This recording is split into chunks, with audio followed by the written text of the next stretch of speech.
international atmosphere and a mix of home country heroes. Led by Adrian Fernandez and Michelle Jourdain against the regulars of the NASCAR Busch Series and drivers from Canada and Belgium to compete in Mexico City. Here are the NASCAR Busch Series points coming into this race number 3 of the season, and all of the top 10 are here ready to race. Kevin Harvick with a 9-point lead on the season. Hi everybody, and welcome to Mexico. Mike Joy with Larry McReynolds and Darrell Waltrip on a circuit that has been challenging, frustrating, car breaking, you name it. Yeah, well, I went out this morning, as you well know. You were with me. Yeah. Made a few laps around this racetrack. What makes this joint so difficult is flat. And so flat tracks means when you're going fast, you might slide off. That's where today's race is really going to be in the driver's hands. Two things. Got to stay on the road course. Got to keep it on the paved part, not the dirty part. And that hand on the shifter. Take care of that transmission, because that shifting pole sticking up there, you can rip that thing right out in 2 laps. But Darrell, you talk about that, and you know there's nothing like experience on a road course. We have 8 drivers in this field that are making their very first NASCAR road course start. We have 5 drivers like Mark Goossens from Belgium making his very first Busch Series start. And you know what? A lot of these guys are starting at the front of the field. I think that's where it's going to get interesting, especially in the late stages of this race. Lack of experience in this field at road course racing. Yes, and Larry, the driving styles of the road course ringers versus the Busch Series regulars is quite different. This is going to be quite an event. We're ready to race in Mexico.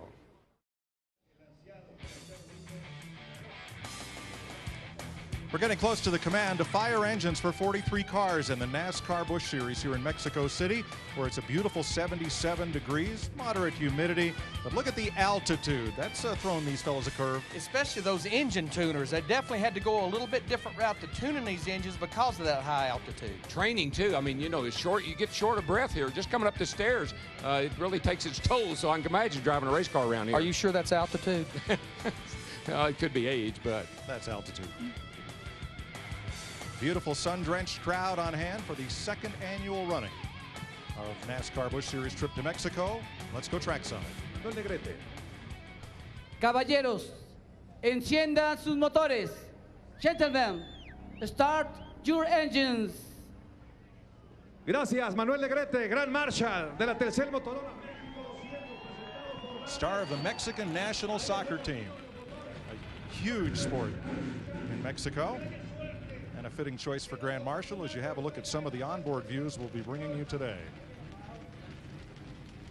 Speaking of sun-drenched, let's go trackside to the executive editor of Speedway Illustrated, Dick Berggren. Estoy trabajando on los pits hoy. I'm going to be working in the pits today in English, and in that capacity, I made a sweep of the garage area today to ask crew chiefs what the smart strategy is to win this race. And I heard 2 strategies, each of which very different from the other.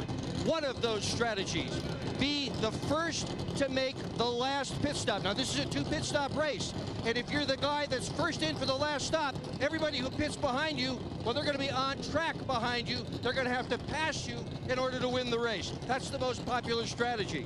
The other strategy, pit late for tires. Fresh tires are faster. Maybe the faster car will win. I don't know which of these 2 strategies is going to work out best, but if you stick around with us this afternoon, you will. Let's go to Jeff Hammond. Well, Dick, you guys keep talking about strategy, what the crew chief's got to do. But I think Darrell Waltrip has started the thing off right about how the drivers have got it in their control. The word today, my friend, is discipline. Who's going to have the most discipline? Number 1, to come up with the right strategy and when to implement that, as well as the driver discipline. Going off into turn 1, not willing to let yourself get suckered into driving in too deep, overlocking those brakes, over-revving the engines. All those things are what's going to come into play today. So discipline is going to really play in today as far as who's going to go to victory lane and who's going to really have a lot of fun here at this really challenging road course. Well, Dick Berggren and I got an opportunity to talk to several of these drivers earlier this morning about their feelings and thoughts about this challenging road course here in Mexico City. I'm starting on the pole, but I got 42 other guys behind me. They're like dogs with hand grenades in their mouths, so I'm going to have my work cut out for me, but I think I got the car to do it. We've got some road race aces out there, Adrian Fernandez, Boris Said, Ron Fellows, so it's going to be a tough race out there today. I'm looking forward to it, though. The Lowe's Chevrolet's pretty good, and hopefully we can just have a good, solid, easy run in the top 10 for most of the day and then go race them at the end. Well, it's been pretty adventurous since we got here. You know, you you get good down at that end, and then you mess up down at this end, and you can't. It's real hard to put a good lap together all 8 turns. Last year we had transmission problems. This year I vow to make sure I keep all 4 gears in it all day long. My goal is to keep the fenders on the thing and have some fun. It's difficult to stay on course here. Sharp turns and high speed, that usually equals spins and slides and gravel and stuff. You know, we have to stay out there, stay out of trouble, and, you know, try to keep the tires going and not to consume too much fuel in the beginning of the race. So, you know, we'll have to wait and see how the others are doing, but, you know, stay on track is the main thing. And with that, a look at our FedEx racetrack analysis. 80 laps, 200 miles. Pit road and pace car speed, 35 miles an hour. There's the pit window, as Dick pointed out, 2 stops. And our road course guidelines. Yeah, you got to stay on the track and fear the turtles. That's those big things that are sticking up in the chicane and around the inside of the racetrack. They're turtles. See what this guy hits one right here. Matter of fact, whoa, Joey Chitwood style. Those things are tall. They're real tall, and you got to stay off of them. But also run your own race. It's almost like you put yourself in your own box. You put blinders on and you try to make those 2 stops. And like Dick Bergman's talk about, when you get to the point you know you can make it the rest of the way on fuel, hit pit road. And DW, you heard David Green talk about it. So many demands on the mechanical parts here, transmission, gears, brakes. Yeah, you can actually tear a driver can literally tear a car up here. So now let's take a look at what the driver's going to be dealing with. This is a difficult track. Fun, but difficult. Here we come by the start-finish line into that chicane. Tough spot down turn 1. Trouble there all weekend. You do a couple of D-didos there, go down here to turn 5. Great passing place, but you better not be on the outside of somebody. Now you get up through the S's. Rhythm, bomb, bomb, bomb. Left, right, down to turn 7. And if everything goes well, you're going to bring her back to the start-finish line. 8 turns plus a chicane makes up the Autódromo Hermanos Rodríguez in Mexico City. Darrell, with the difference in styles, road race drivers like to be fast out of the corner. Stock car racers like to charge into the corner. Is this recipe for mayhem? Oh, it can be. Technique. Road racing is all technique. It's about getting the car stopped while it's still going straight. Brake and shift while you're still going into the corner, off the brake and on the gas. Stock car drivers like to drive in the corner real hard. Drive down in there and pour it in there, and that's when you get in trouble on a road course. Larry, last year, pole sitter and race leader Jorge Guetters was fine until he came in to make his pit stop. Well, we saw this race won and lost on a lot what happened on pit road. Mistakes of drivers getting on pit road, not being able to get into their pit box. This pit road is very tight, but just like driving this place is a technique, calling this race is a technique from a crew chief standpoint. Like I was saying earlier, you get in your own box, you run your own race, you're trying to do this race on 2 pit stops only. The field rolls out from the grid and through the chicane on their first of 3 pace laps. Now we're ready to race in Mexico City. From Mexico, 8 drivers in the starting lineup of 9 that attempted to qualify, and add to them Canadians Paul Tracy and Ron Fellows, and Belgium road racing ace Mark Goossens in a Robert Yates car as the foreign-born drivers in the field. Let's show you our Prilosec starting grid for today's race. Not surprisingly, Boris Said, the pole sitter. He's driving a Dodge, and Denny Hamlin continues to impress. He's on the outside pole, Johnny Sauter, and the hometown hero, Adrian Fernandez. Yeah, let's see if we can talk to Adrian on the radio here. Adrian Fernandez, this is Darrell Waltrip up in the Fox Sports booth. Buddy, you got a copy? Yeah, I got a copy. This ought to be a piece of cake this year, man. Last year you started in the back, and you were taking the lead on the 33rd lap. How you feeling about today's race, bud? Well, I hope so. I'm so proud to drive for Rick Hendrick and the Lowe's team. It's a great opportunity again, and I really want to win for the Mexican fans. That would be fantastic for me, for Mexico, for NASCAR. So we're going to do the best we can, and we got a great car here. Yeah, 10-4, Adrian. Would you consider this your home track? Yes, it is, because, here I drove a long time ago, like 24 years ago for the first time. And I live here. I was born here in Mexico City, so we have all our fans here. So it's very special for us. Well, I know that all of us guys up here in the Fox Sports booth and about 100,000 other folks will be pulling for you today. Good luck, my man, and have a great race. Thank you, my friend.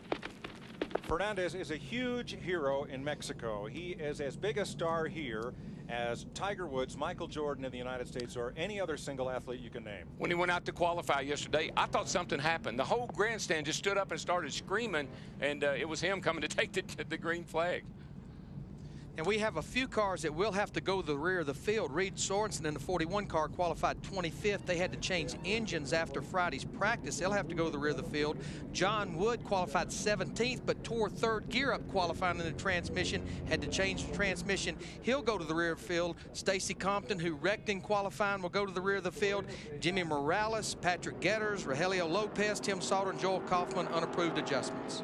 This will be the second race of the weekend on this course. The Rolex Grand Am Series was here yesterday with their Daytona prototypes. That was yesterday, and turn 7 and 8, one of the trouble spots on this course, and turn 1 certainly is the other. Did that remind you of anything, that little scuffle? 1979, perhaps? Perhaps. At Daytona, the Daytona 500, Donnie Allison, Bobby Allison, Cale Yarborough. That was after the finish of the race. Donnie and Cale took each other out fighting for the win, and then they had a fight in the infield. But Mike, you were talking about turn 7 and 8. This is where we're entering right now, riding with Ron Fellows, and it's very narrow. And if you notice, there is a wall on both sides. This is where they had the problem yesterday in the Grand Am race, and it's very narrow and very blind, as you can see as you go around this corner. Yeah, as you enter the car, while I was riding with Darrell this morning, while I had my eyes open, once you get, even at the entry into 7, you can't even see the middle of the corner, much less the exit of turn 8. Truly a blind turn, I mean on exit. You know, we had a very unique qualifying session here yesterday. I still think the fast is at the front of the field, but it was European-style qualifying where they sent the cars out in groups of 5 or 6, and they got an opportunity to run 3, 4, or 5 laps to their discretion, and that's how qualifying was determined. This is the second annual running of this race in Mexico for the NASCAR Busch Series. Let's have a look back and remind you of some of the interesting things that happened here last year. For NASCAR, it is a day of firsts. It's NASCAR's first ever Busch Series race outside the United States. First of all, I love this joint. Excitement in the air. Nothing like I've seen here for the last 2 days. Fellas, we are south of the border of Groja, Los Cinturones. Tighten those belts, baby. Get her done. Underlay, arriba, arriba. Let's go racing. No name is bigger in this country than that of Adrian Fernandez. And this crowd senses their local Matador hero, Adrian Fernandez, looking for the lead. Looks like the 5-car, Adrian Fernandez, will take the lead from last to first in 33 laps. And here comes Harvick, pounding on the outside. He's going to go all the way to second place. Wow. And yo, Rennie, up and over. Right through the hole in the fence. Give that dog a bone. And Martin Truex will lead this race for the 3rd time today. That's the car to beat. I like the way this is shaping up. It's going to be a good finish. Martin Truex Jr. wins the first NASCAR point race in Mexico. Scorching them babies.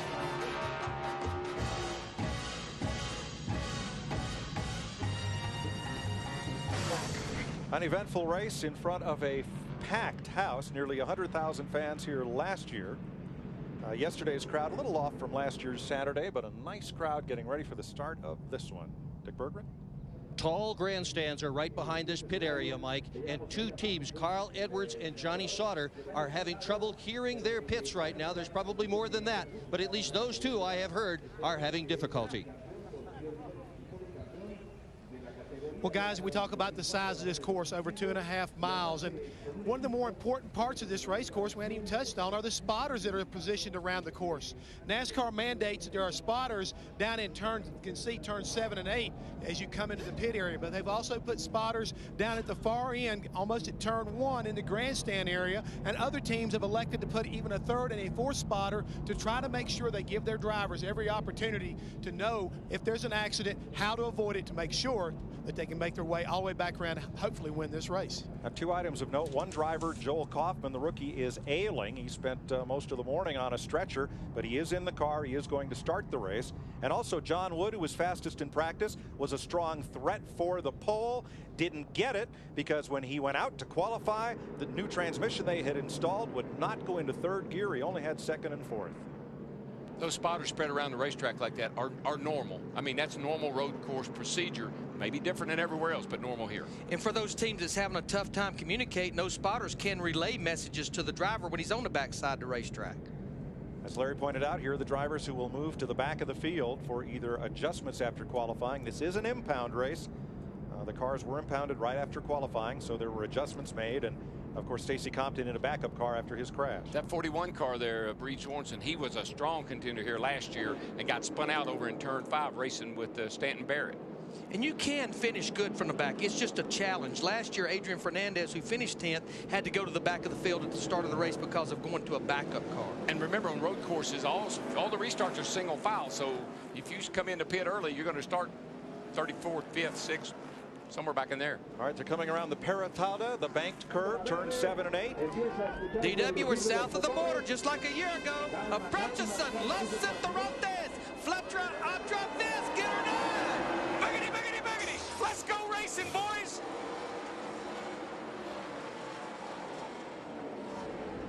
Into the bus stop chicane. Man, it's really tight back in there. Everybody trying to single file, get without running over each other here on the start. And the biggest thing is getting heat in the tires and heat in the brakes as well, especially on these high-speed entrances like turn 1. Through 2 and 3, which is the first of the S's. Short chute leading up toward the NASCAR curve, turn 4. I think that chicane gets everybody slowed down enough that on the first lap here you can make turn 1 all right. I think once they get spread out a little bit, though, that's where we'll have a lot of action. Now, after you come through the curve of NASCAR, this is a torturous set of S's. It goes on and on and on. Yeah, and it's really just rhythm. It's right, left, and you got to hit it just right. If you miss one of them, it messes up the whole S. And Darrell, I rode around the racetrack this morning as well. Pictures do not do these S's justice. They are treacherous. Oh no, and they're challenging too. That's why drivers, they love to race on a course like this, even though it's very difficult. Once you exit this corner, it's a short straightaway and a good passing opportunity down to the Perotada. As under pressure for the lead, Boris said, Denny Hamlin trying the inside. Well, he's there. I mean, he's got that nose underneath Boris. And Denny Hamlin in the 20 car, we're riding with him. He'd love to get 5 points for leading this lap, but Boris said in the 9, our pole sitter will lead lap 1. Boris got off that corner at turn 8 there really well that time. Around the chicane, nice and clean. Now here's the real challenge.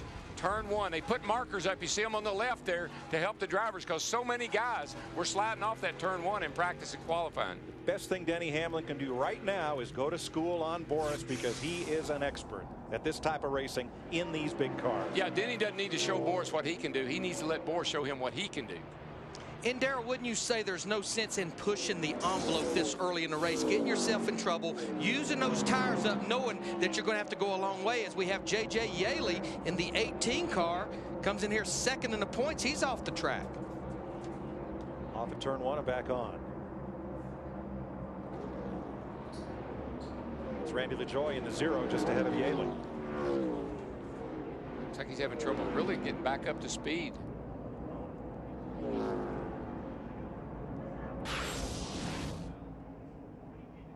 There he is off on the right there, right after turn 1. I got to believe he probably just got loose coming around turn 1 and slid off to the right there. Tell you what, he was very lucky. There's not a lot of runoff room right there in that area. Looking for Ron Fellows. Paul Menard just ahead, and Menard and Yaley get together. Looks like he tried to exterminate him. Did a pretty good job of it. 2 laps complete. Boris said Denny Hamlin, Adrian Fernandez in 3rd. John Sauter, Mark. Just watch those cars go through there, Mike. Love it. A lot of those guys are saying they can run that wide open. I don't believe you can do that later on in the race when the tires give up, but right now they are flying through that chicane. And that really sets you up for turn 1 down here and whether you're going to be able to make a pass or not.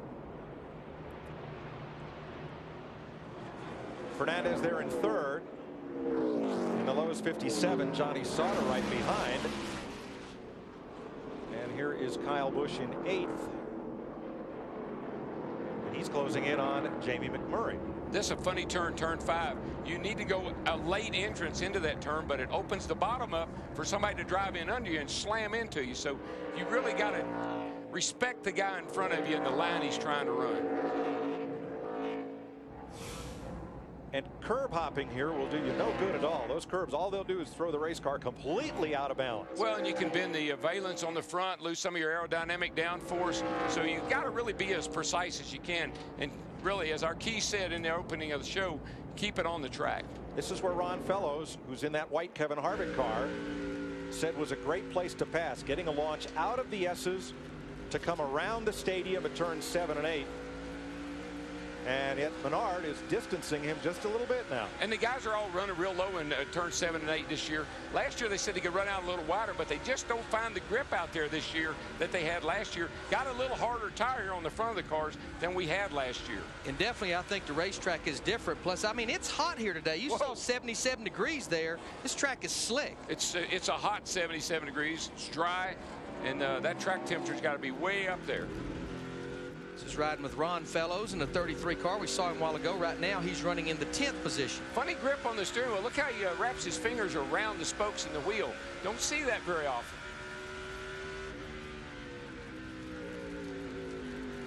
A lot of shifting around this racetrack. You spend a lot of time in second gear, especially in these slow corners and up through the S's. Yeah, the guys are all saying they wish that NASCAR would allow them to just select the gears themselves for a road course rather than mandating gears. Yeah, the transmission gears as well as the rear end gear are mandated.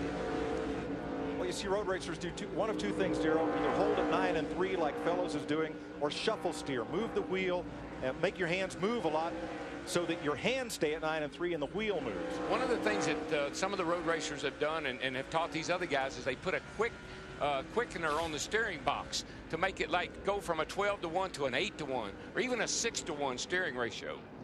Tell you what, the lead is tightening up here. Boris said in the 9 still leading as we complete lap 4, but Denny Hamlin in the 20.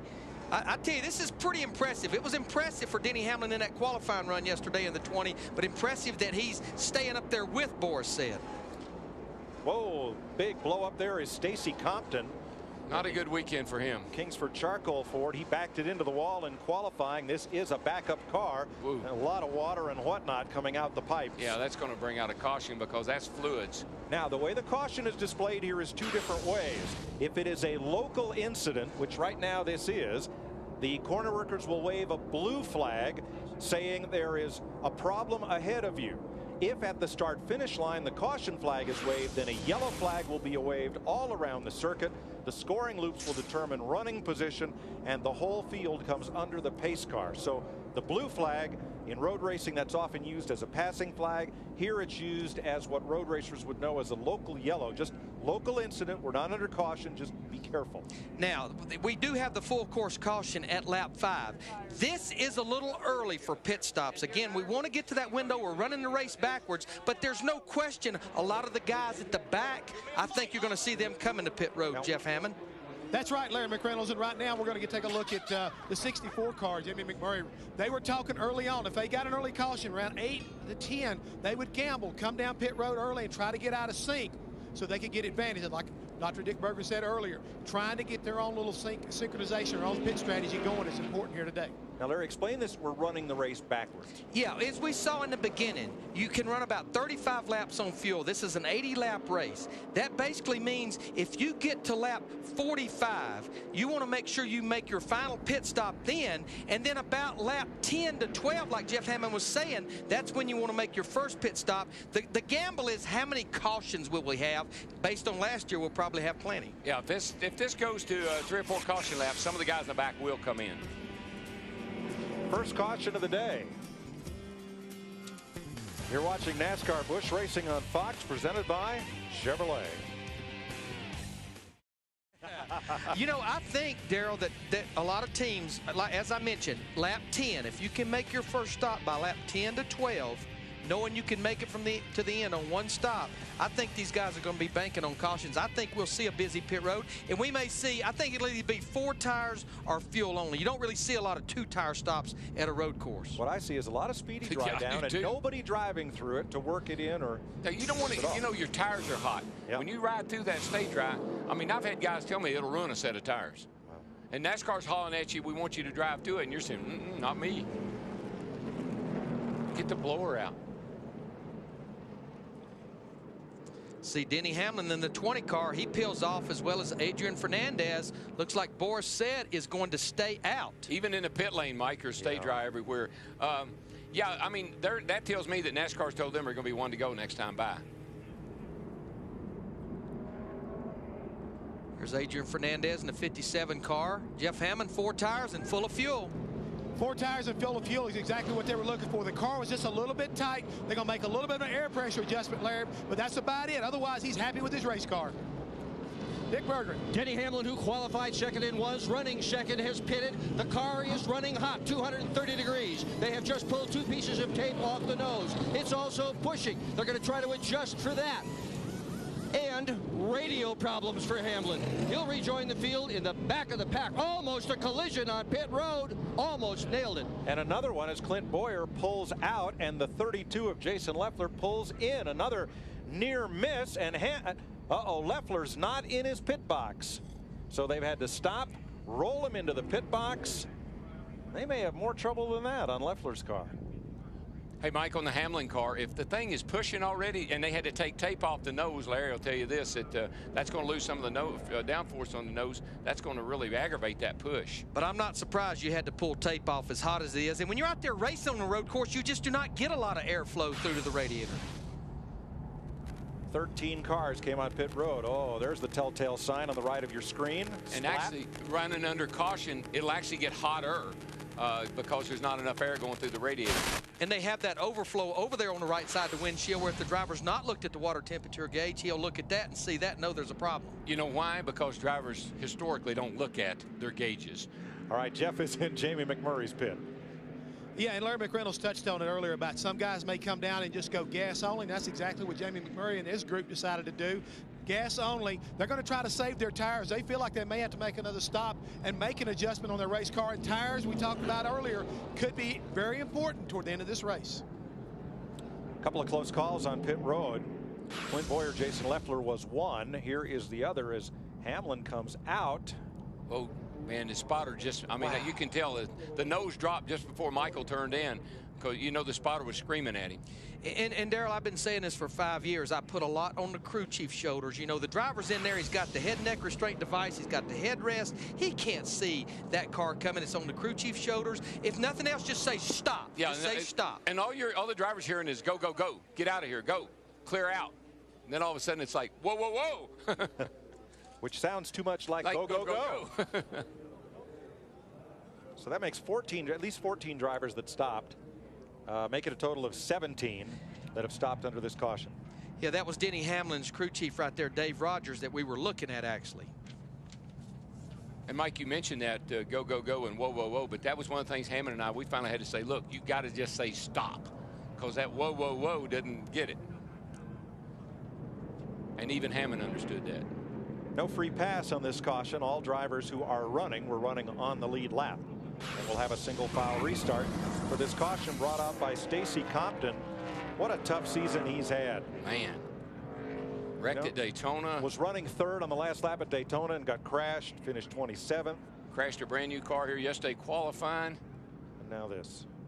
Short day for the Kingsford Charcoal team. And of course they got no practice with that car being an impound racing because the crash happened in qualifying. Now folks, we're getting ready for a restart here, and I want you to look at this line of cars. It's not like an oval race where you can double up on the inside, which we haven't had any lapping anyway. But the guy that's starting back there about 25th on back, he's going to be a long way behind the leader when he gets the green.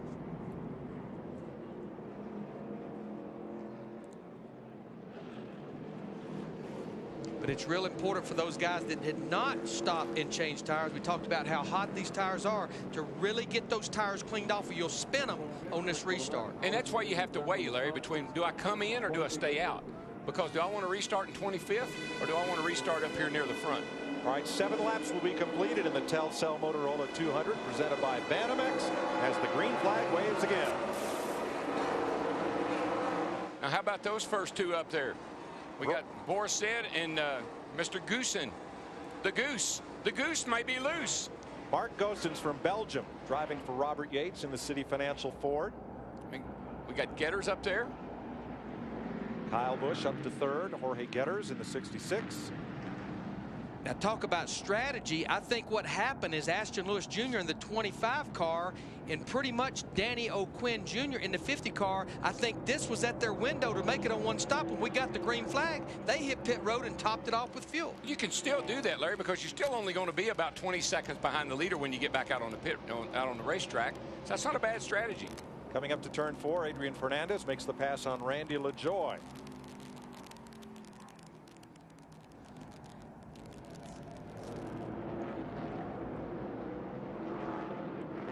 Fernandez works the outside. I'll tell you, takes a brave man and a good car to pass through the S's. John Wood battling Mark McFarland. Wood takes the spot in the 47. Saw John get up on the curve there and just how high that car jumped up off the ground. Second place, Goossens trying to hold back Kyle Busch. There's Paul Menard right there with him. Jorge Getters, who sat on the pole here last year, running right in that pack in 4th. And right behind this group, I noticed on the restart, Ron Fellows in the 33 car, he did his best to take advantage of Paul Menard in the 11 to get that position, and he did before they got to turn 1 to take that spot over. Now he's in the 5th spot, Ron Fellows in the 33.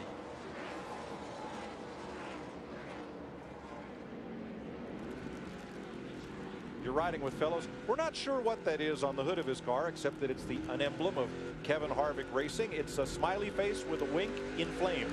I was going to say, Harvick pointed out it has flames, DW. That's right. But he has it on. He has it on the front of his motor coach. I mean, it's pretty much on everything he owns. I think what he'd rather have on there is a sponsor. Probably. But it looks pretty good. Yeah, we had about 19 or 20 cars that actually elected to stay out on that last caution. Half the field, more or less. Paul Tracy made a big move early in this race. He's in the number 4, the Geico Dodge. Started 23rd, and the former kart champion is up to 8th.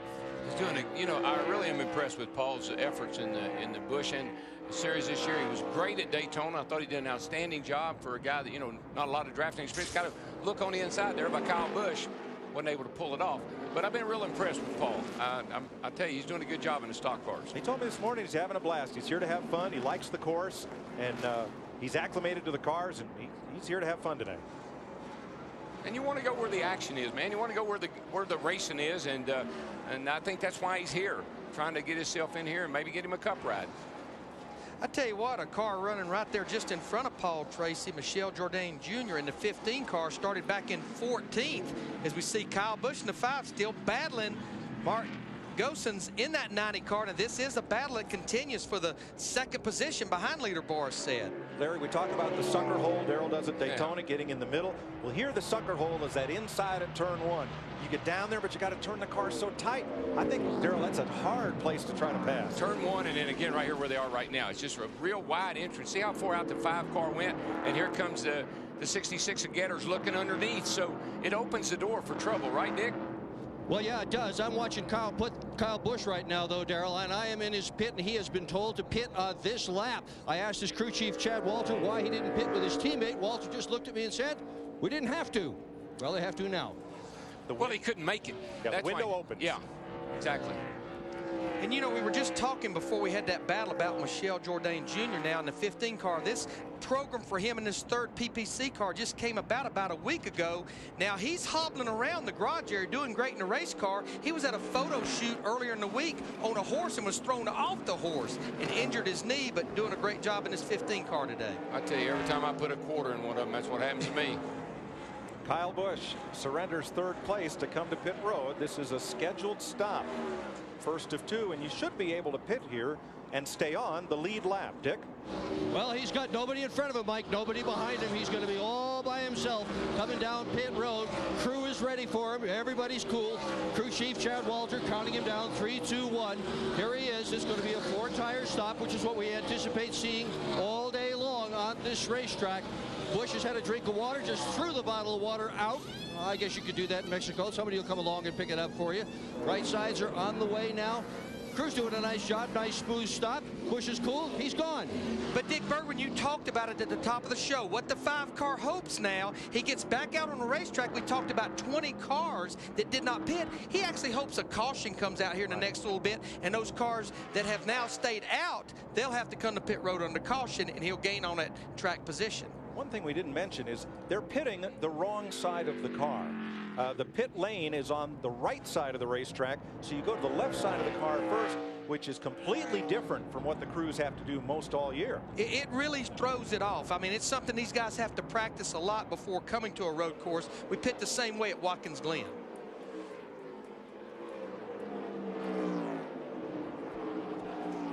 Adrian Fernandez, after that stop, in 19th position, 14 seconds off. And here's Denny Hamlin working past John Woods, Clorox Ford, trying to move back up through. Now, they're definitely getting the advantage, even though it was only 5 less laps than on the tires of the other cars. But they're definitely getting an advantage because, remember, all the cars had to start the race on the cars they qualified on yesterday, which had a heat cycle and some laps on them. That's just a great top 10, though. Look at the names in the top 10 there, the rundown. Sid, Gosen, Getters, Fellows, Menard, Jourdain, Tracy, Contreras, and an Andretti. What a group. Fernandez inside of Mark McFarland, the rookie, who is one of the drivers contending his first road course start ever. And that chassis Mark McFarland is driving, the 88 car there, Junior Motorsports bought this from DEI. That's the chassis that went to victory lane here a year ago with Martin Truex Jr. McFarland behind Fernandez. Ooh, little locking up the tires, I bet you, right there with that smoke flying out. And 34 car was locking up there, getting smoking the tires. Easy to do getting down in that turn 5. Carlos Pardo, and Fernandez takes advantage on the outside. Moves up on Jamie McMurray in the 64. I like the way Adrian's car looks. It's really accelerating nice. Car looks like it's handling good. Could be bad news for these guys with the pit strategy they've already employed. We know their goal probably right now is be on pit road one more time and one more time only. Boris said the leader in a Dodge, Mark Gosens, Jorge Getters, Ron Fellows, Paul Menard, Michelle Jourdain, Paul Tracy, Carlos Contreras, John Andretti. The entire top 9 are road course aces. Welcome back to NASCAR Busch Racing on Fox, presented by Chevrolet in Mexico City. Business has picked up. Jamie McMurray and Adrian Fernandez have had a little bit of bumping and shoving that has ended up in both cars going off the course and coming back on. And not without damage, we might add. There's Adrian's car. And as you can see, both sides, both corners of the front end there are all bent in. That's not going to help him any. Both cars pitted under the first caution and were working their way back up through. Fernandez had fresh tires. McMurray did not. His pit stop was for gas only. But we don't see any smoke. That means the fenders aren't rubbing the tires that much. But these two guys, they were getting after each other here a little bit before they actually put each other out of business. McMurray's on pit lane. Here's the first of it. You see McMurray, he's loose. He's loose up in front of Adrian, and Adrian gets a little run on him right there and knocks him sideways. Doesn't spin him out. But then later on, that's Jamie. He got up on the turtles, and the car got loose with him, and he couldn't correct it. Yeah, so that was not it was not any kind of retaliation. What did you say at the beginning of the show? Beware of the turtles. Beware of those turtles. So they're off in the runoff area at turn 1, and it took them a long time to get back on course. There's McMurray going. And they end up way over here in the runoff area of turn 1. Now, took them about 15 seconds to get back to the racetrack. Jorge Getters comes to pit road. Dick Berger. And Gator's just one of the real veterans at this racetrack, Mike. He has run here for 10 years in Busch competitions, Formula cars, prototypes. He has won here 3 times. He's got the veteran Newt Moore on his box calling the shots for this automobile. This could be a very nice strategy. He'll have plenty of fuel to make it late in the race to take that second pit stop, and pretty decent tires as well. Mark McFarland is in as well to make a stop. Scheduled pit stops under green. Yeah, I just wanted to stress that even though it's under green, even though it's early in the race, these are all scheduled stops, because now these teams know, regardless green or caution, they can make it to the end of the race on one more pit stop, which is very important. But Jeff Hammond, I think there was a story with Adrian Fernandez in the 57 car strategy. Yes, there was. I got a chance to talk to some of the guys after they made that first pit stop, and there was a little bit of miscommunication right there. They actually wanted Adrian to stay out. He wanted to stay out, but it's just like I said, they couldn't make the decision quick enough, and he wound up following Denny Hamlin down pit road. They got back here in that traffic. They got some damage to the car, but again, talking to the crew members right now, Adrian said everything feels okay. They're going to try to stay out, but right now they look like they're jumping up and getting ready up on the wall. They may have a problem, guys.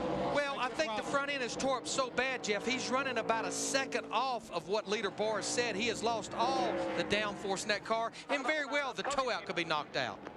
Second place car on pit road. That is Mark Goossens, the road racer from Belgium, who is in a one-race ride for Robert Yates. That's number 90. And one of the things I think is difficult for some of these guys on these one-offs is making pit stops, getting in your pit box and knowing exactly how to get in and out of the pits.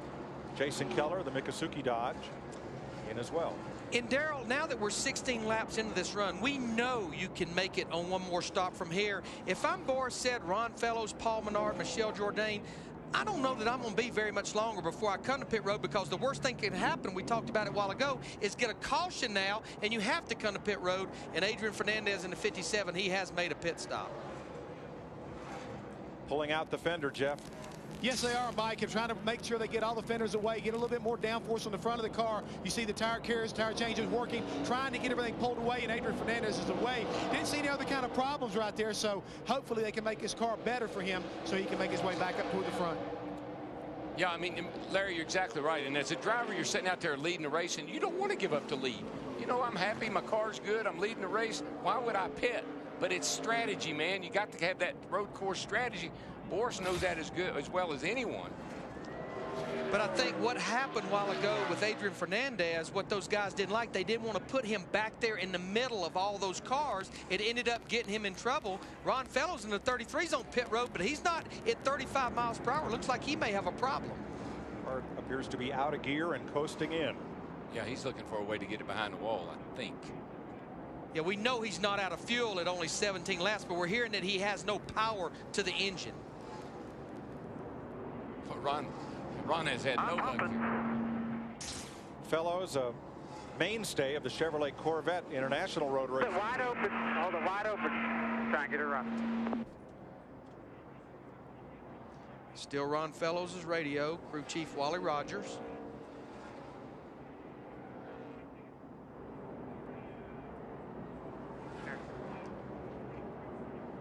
Finally makes it to his pit box.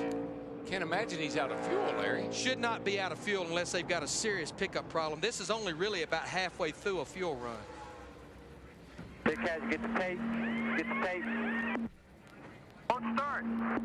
Kenny Wallace, you see going by in the AutoZone Ford, pitting for the second time. You know what? If I was him, I'd hit my button on my steering wheel. The way he holds that, the kill button, the way he holds that steering wheel, he could have easily hit that kill button, and he needs to reset it. And what that button is, that's a button that NASCAR put on the driver's steering wheel a few years ago. If the throttle hangs, you can hit that button on the steering wheel, and it'll kill the power to the engine. And it's so easy to hit, particularly when you hold the steering wheel at 3 and 9. Switch on the steering wheel.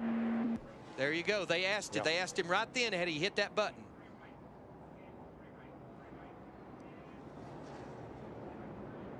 A tough break for the... That light be on or off? The light should be on. They have a light that tells him if that button has been engaged or not, and they're asking him, is that light on or off? They've reached the end of the pit road. That's as far as the crew is allowed to push that car. Now they'll have to roll it back. And I'm going to tell you what, I've been a part of pushing these cars up and down pit road. I know Jeff Hammond is. Now we've got the 50 car, Danny O'Quinn Jr. off the racetrack, and we have a full course caution. And at 7,300 feet altitude, pushing a race car, you're not going to last long. This is the caution that Boris said did not want to see in that 9 car, because now he's going to have to pit under caution. He'll be back in the pack like Adrian Fernandez. Yeah, 10-4, full course caution. Caution is out, full course. Paul Menard, who has an extensive road racing resume, is up to second. If I was a 9 car now, Larry, I'd stay out until I got to, till I had to pit and pit under green. Be better than being in the pack of that storm, wouldn't it? Trust me. Second full course yellow of the day. We're under the second full course caution of the day. This one for Danny O'Quinn, who has gone for a spin. The rookie running in his first road course race. Before said Paul Menard, Michel Jourdain, Carlos Contreras have not yet pitted. And the 9 is discussing just what we're talking about, whether to pit now or whether to stay in their window. They're bantering that around right now between driver and crew chief. Yeah, what you could do is go to lap 27, which is about 8 laps away, and run 27, 27, and 27. Now, this is why we are under caution. Danny O'Quinn Jr. in the 50 car, one of those cars that pitted under green, out there by himself, just came around with him and got loose. Dick Berggren. See what Dick Berggren knows. He's down there in the 9 pit. Well, I think they've been listening to you, Darrell. Boris said Trip Bruce have just decided that they're not going to pit on this caution. They're going to stay in their window, and indeed, they think they can go all the way to lap 27, but it's likely that they will pit slightly before that. On the other hand, they have been discussing this ad infinitum since that yellow flag came, and I wouldn't be totally surprised to see him come down pit road. Well, it's real tempting, Doc, but you got to discipline yourself. Talked about that early. To stay on your own game plan, run your own race.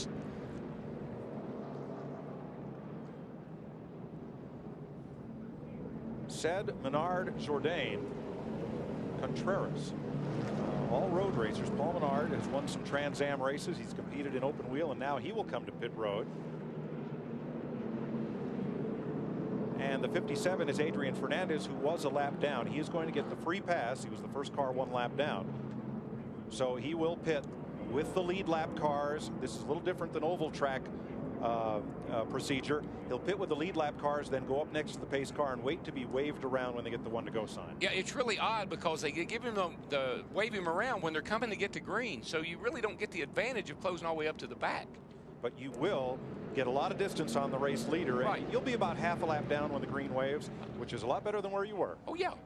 Yeah, it's just they don't give him enough time to catch all the way up. Michel Jourdain is in the pits. The Roche Franz car, that's a petroleum company here in Mexico.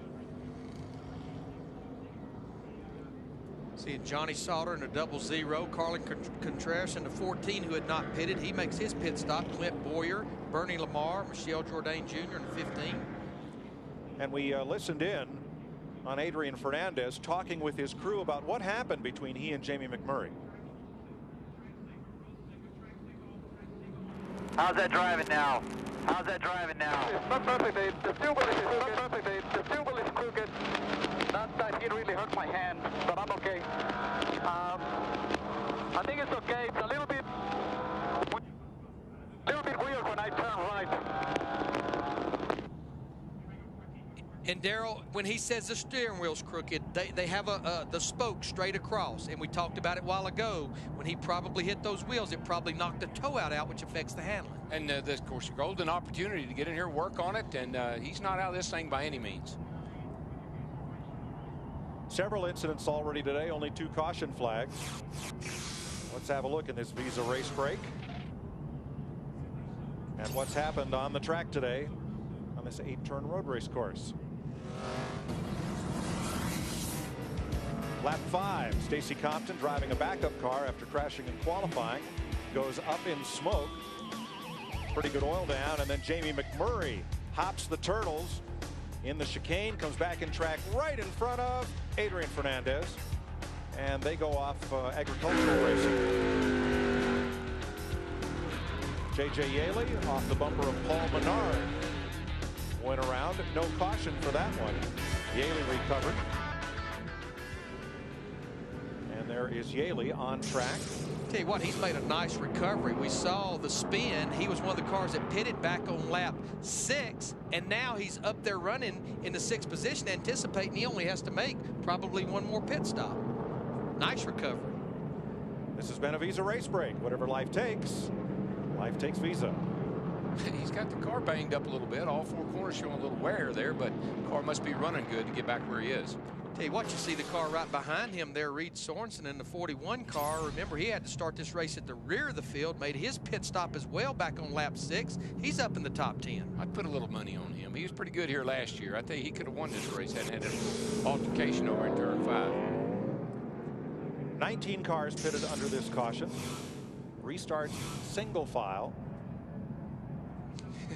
I love this road course racing strategy. There's Rusty Wallace, the owner of the 64 car, driven by Jimmy McMurray. This is the Mac Daddy of all war wagons on pit road. Wow. It's got more seats on top of it than they got in the grandstand. It's got a killer stereo. It's got a big screen plasma TV. I don't know. You name it, it's got it. I don't know if it has anything to do with racing or not, but it sure looks good. Leave it to Wallace. They've got a little chrome on it. He will not put flames on it, though. He told me that. No. Right now, McMurray still on the lead lap, but he's the last car on the lead lap, back in the 35th position in the 64 car. Now remember, Adrian Fernandez, when the field gets to turn 4, he'll be waved around the pace car and be able to catch up as much as he can before the green flag waves on the field. So now Fernandez has just crossed the start finish line as the field comes up on turn 7 and 8, and they'll be headed for green, and it'll put Fernandez about half a lap back. Now Boris needs to get himself a little gap between he and the guy running second back there, Menard, right now, so when he comes on pit road, he doesn't get run over from behind. So I'm sure everybody knows what his plan is. But I like his strategy, Larry. If you didn't come that first time at 8 or 10 laps, this is the way to run the race. Yeah, I mean, they pretty much made their bed. Now they've got to stick with the agenda that they have now, and that's probably coming to pit road in the next 5 to 7 laps. Green flag, green flag, green flag.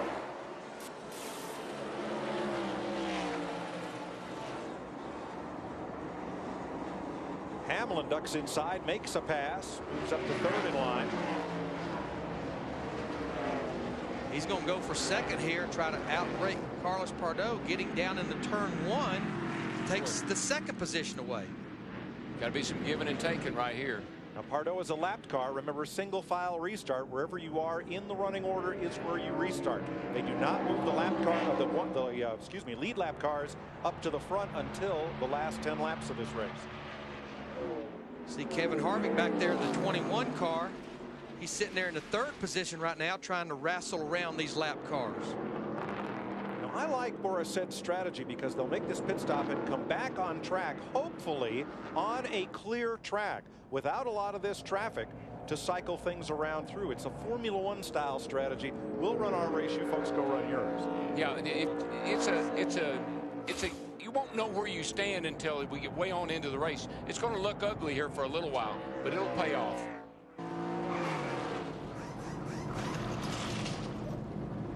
Next Sunday, NASCAR on Fox, Viva Las Vegas. Yeah, baby. Here's Harvick. Whoa, contact, Yaley. Hits a little punch from Pardo.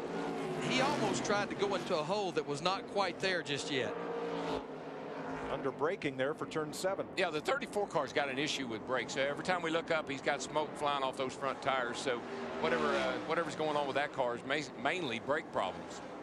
And look who's caught our leader. And Denny he will Hamlin. probably make a pass on him before Boris makes his pit stop. Now, the first 10 or so laps of this race, Hamlin went to school on Boris Said. Let's see how patient he is this time around. And just remember, these tires that's on Boris Said's car, our leader right now, the 9 car, they've been on there since before qualifying yesterday. He had to qualify on them, and now he's still out there on them here at lap 22. Right, Larry. The leader's last lap was 3 seconds slower than his best lap. JJ continues to move up there in the 18 car. The 18 and the 20 are, of course, their teammates, so they both got great race cars today. That 20 car looks really fast, about like the 8 of Truex looked here last year.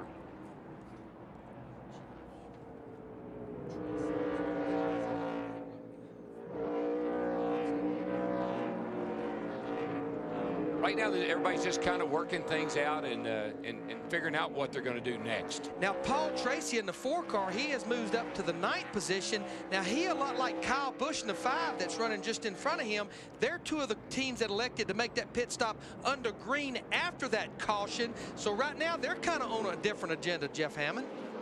Yes, Larry, they are. They did it pit right around lap 12. They got 4 tires, but the car also was running just a little bit warm at that time. They elected to pull some tape off the front of it, and Paul said otherwise, hey, guys, I got a pretty good hot rod right now, and he's making a pretty good run.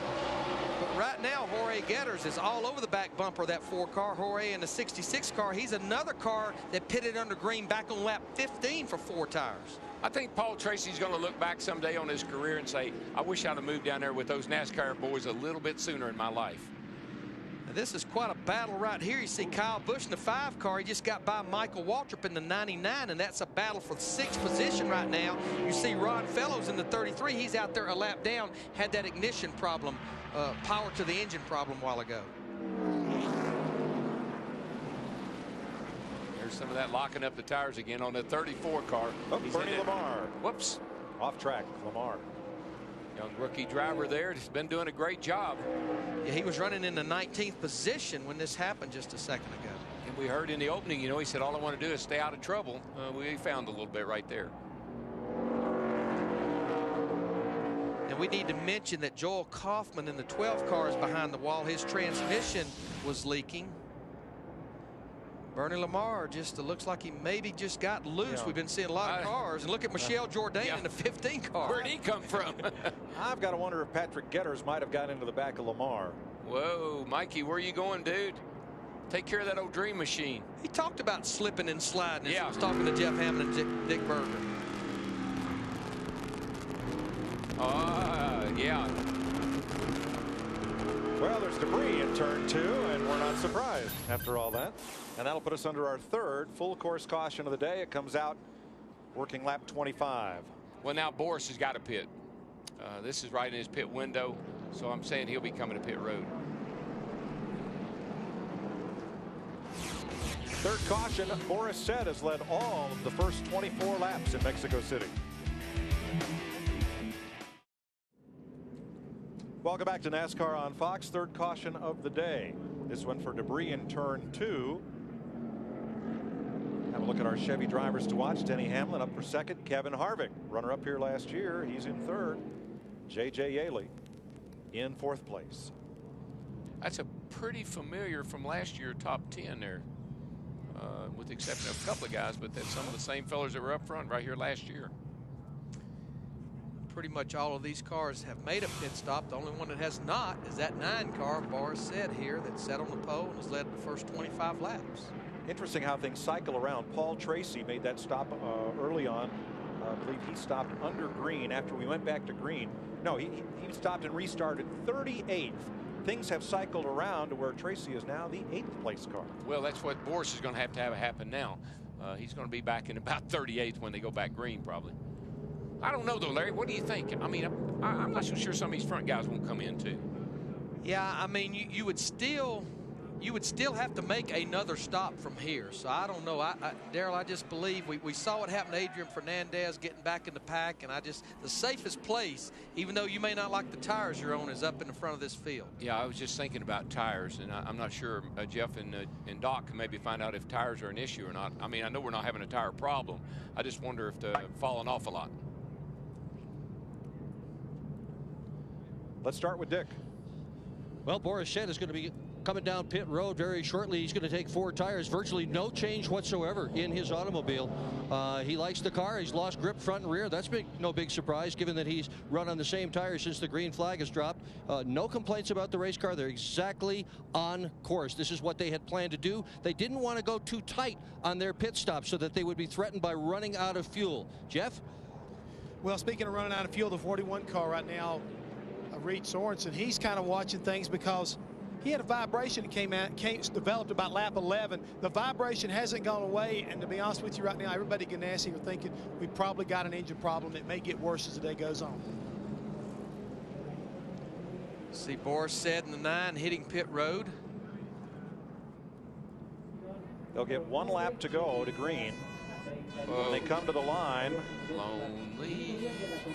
I'm Mr. Lonely. You can see pretty much all of the other leaders staying out because, as we mentioned here at lap 25 with 55 laps to go, you know, you've still got another pit stop to make, even if you stop here. This is Boris Said's first pit stop, though. I got nobody pitting with me, Dick. All be okay. Well, they're right on schedule, but the thing that's a bit of a surprise to me is this morning Trip Bruce, the crew chief, told me that track position was more important than tires. And here they have just lost a good bit of track position. They have a great pit crew going over the wall today. This is the same pit crew that pits Casey Kane's Nextel Cup car. So these guys are fast. They're going to do a good job for Boris Said, but he still will leave the pits way in the back behind everybody else. Jamie McMurray also makes a stop. It's McMurray's second stop of the day, but it is the first time that McMurray has stopped for tires. He was in for fuel only early on. Now, the reason they have stopped him here is because so many cars stayed out. The paddle man has the stop sign up. They have to wait till all the cars that stayed on the racetrack go by before Boris Said and then all the other cars that pitted can go back out on the racetrack. So he's not really losing any time by being stopped there, but having to restart at the end of the line. Well, that line is 40 cars long. It's a very long line. Is Boris Badenoch good enough to get back to the front? What Boris said. Alongside Larry McReynolds and Darrell Waltrip, I'm Mike Joy, Jeff Hammond, and Dick Berggren. On pit road, we have a new leader, as Boris Said, has elected to pit under this third caution flag of the day. There's Denny Hamlin, who runs out front of Kevin Harvick, J.J. Yaley, Reed Sorensen, and Kyle Busch. Now it's cycled around to where 5 Busch Series regulars lead this race. I got a feeling Mr. Harvick is going to try his best to take advantage of Mr. Hamlin early on this restart. I don't believe he can do it. That 20 car is bad to the bone. I think it's a pretty fast hot rod. It could win this race. So Harvick's got his work cut out for him if he can get by him. Green. First of the road course ringers, Mark Gosens in 7th, followed by Paul Tracy and Jorge Getters.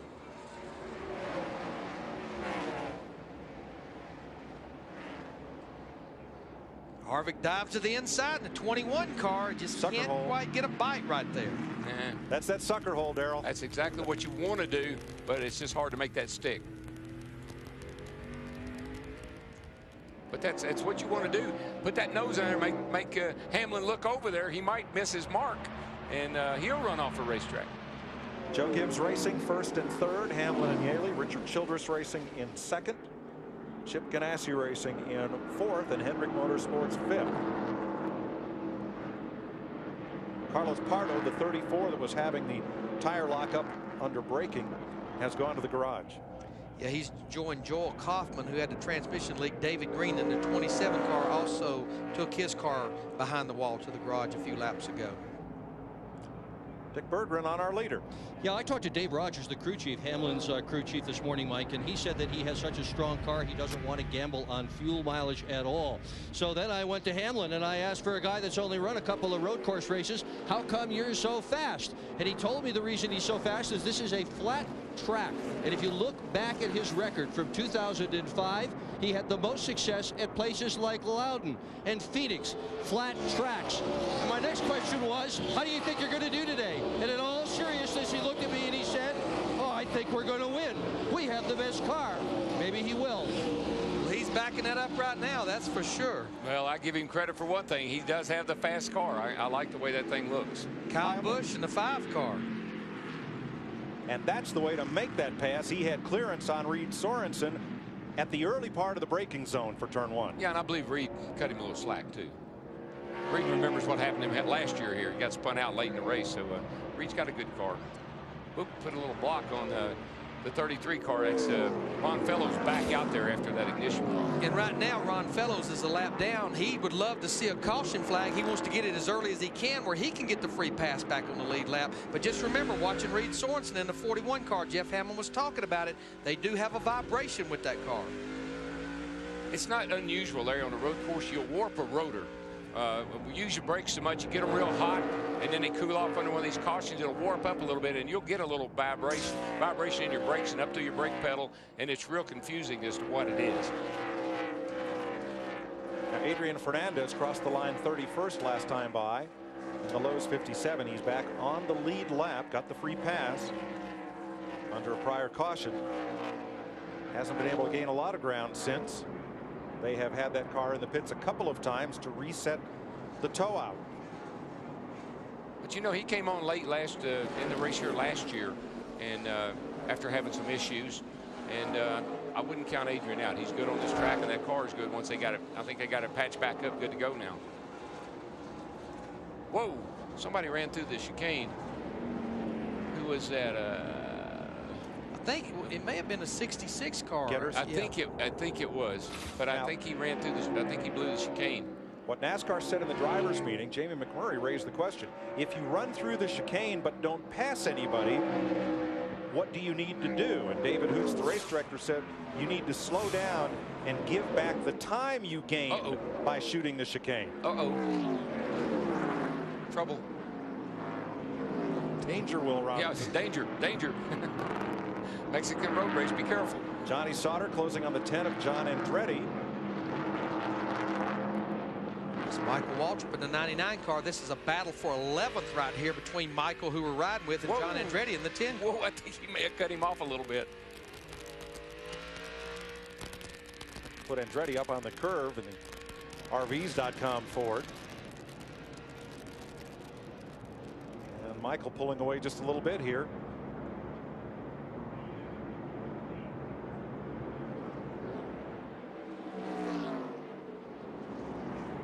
Let's go to the leader's pit. Dick? With crew chief Dave Rogers, and he is just about to talk to his driver. You are one of the very first people to pit. When do you pit next? What's your strategy? I didn't really hear what you said there, but I want to know what your strategy is when you will pit next. It depends on how the cautions fall. Somewhere between 40 and 45. So you're going to have to make this then a 3-stop race. No, we're going to try to stretch in the end. We're going to gamble a little bit on some cautions late in the race. All right, good luck to you. No, Dick, I definitely think the magic number is lap 45, which is 15 laps ago. That puts you 35 laps from the end of the race. That's pretty much the fuel window that everybody said they could go. And I think that's the lap we're going to see a lot of cars hitting pit road. Hamlin last pitted at lap 6. We've had several cautions since to stretch fuel mileage just a bit. Mark Gosson, he is charging. The Belgian is he is on a tear here. Now, after he made his pit stop, let's look at how he has come up through the field. After lap 12, when he was second, he came out of the pits and moved to 22nd and has climbed back up to 5th. What happened when he was 22nd there, that was basically the lap before he made a green flag stop. He was one of the teams that elected to come on the pit road, not under caution, but under green. Little right rear corner panel damage, not much. Nah, no harm, no foul. Just perfect. Got it tweaked just right. We talked at the top of the show, drivers making their very first NASCAR road course start. Mark is one of those 5 drivers making his very first Busch Series start here at Mexico.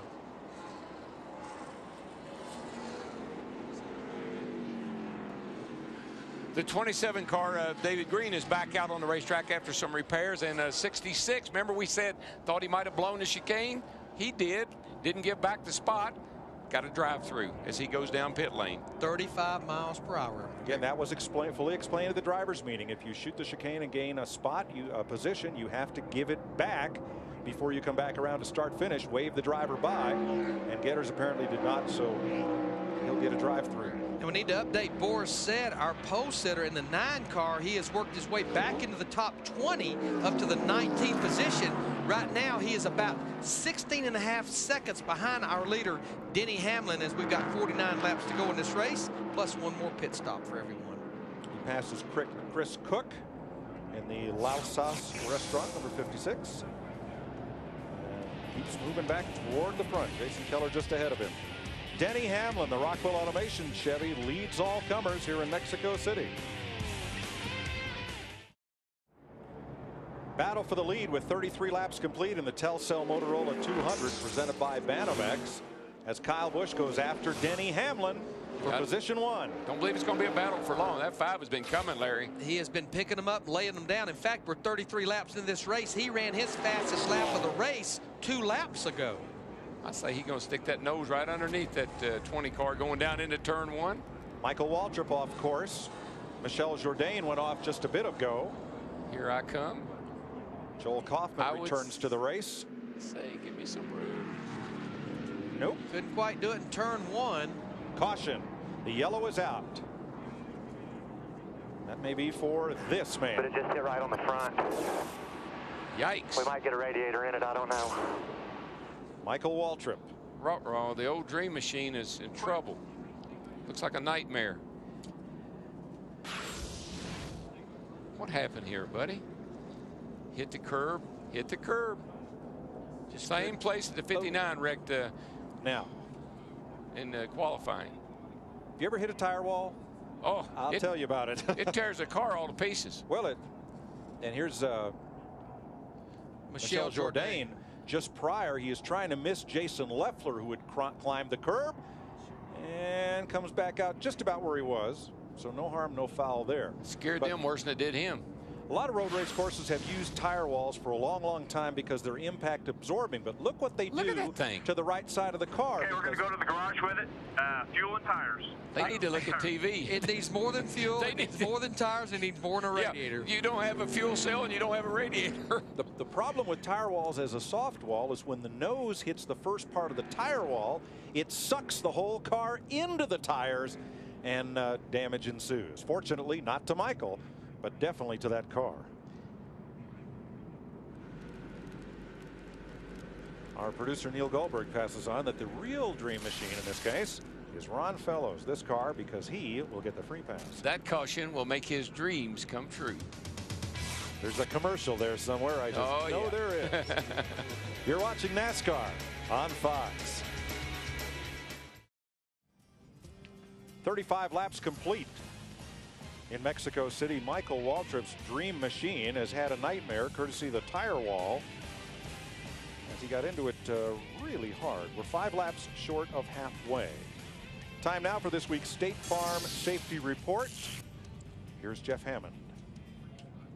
Well, Mike, when the crews come down as far as pit stops are concerned, you'll notice that all the guys up on the wall are all wearing fire suits. But the most important guys in this whole pit crew happen to be the fuel man as well as the catch can man. And their uniforms are a little different than the tire changes and tire carriers. They have complete helmets that cover their face, special covers that go around their necks, gloves. All of their stuff is specially designed in case of a fire to give them an extra opportunity to get away from the race car, get away from this fire in case it does happen. So NASCAR has gone an extra step. As you can see, these guys getting ready to come down pit road one more time. The fire retardant material that they're wearing right now to protect them in case there is a problem. The fuel man as well as the catch can man. NASCAR safety moving forward. For more information on safety in our sport, log on to foxsports.com. I want to say congratulations to Ken Butler. He's over at Aaron's. He's a grandfather this past week. I want to say happy birthday to Bubba Alexander back in Franklin, Tennessee. I'm sure that Ken's probably glad he has that new grandbaby, but I'm not thinking he's going to be real happy about this.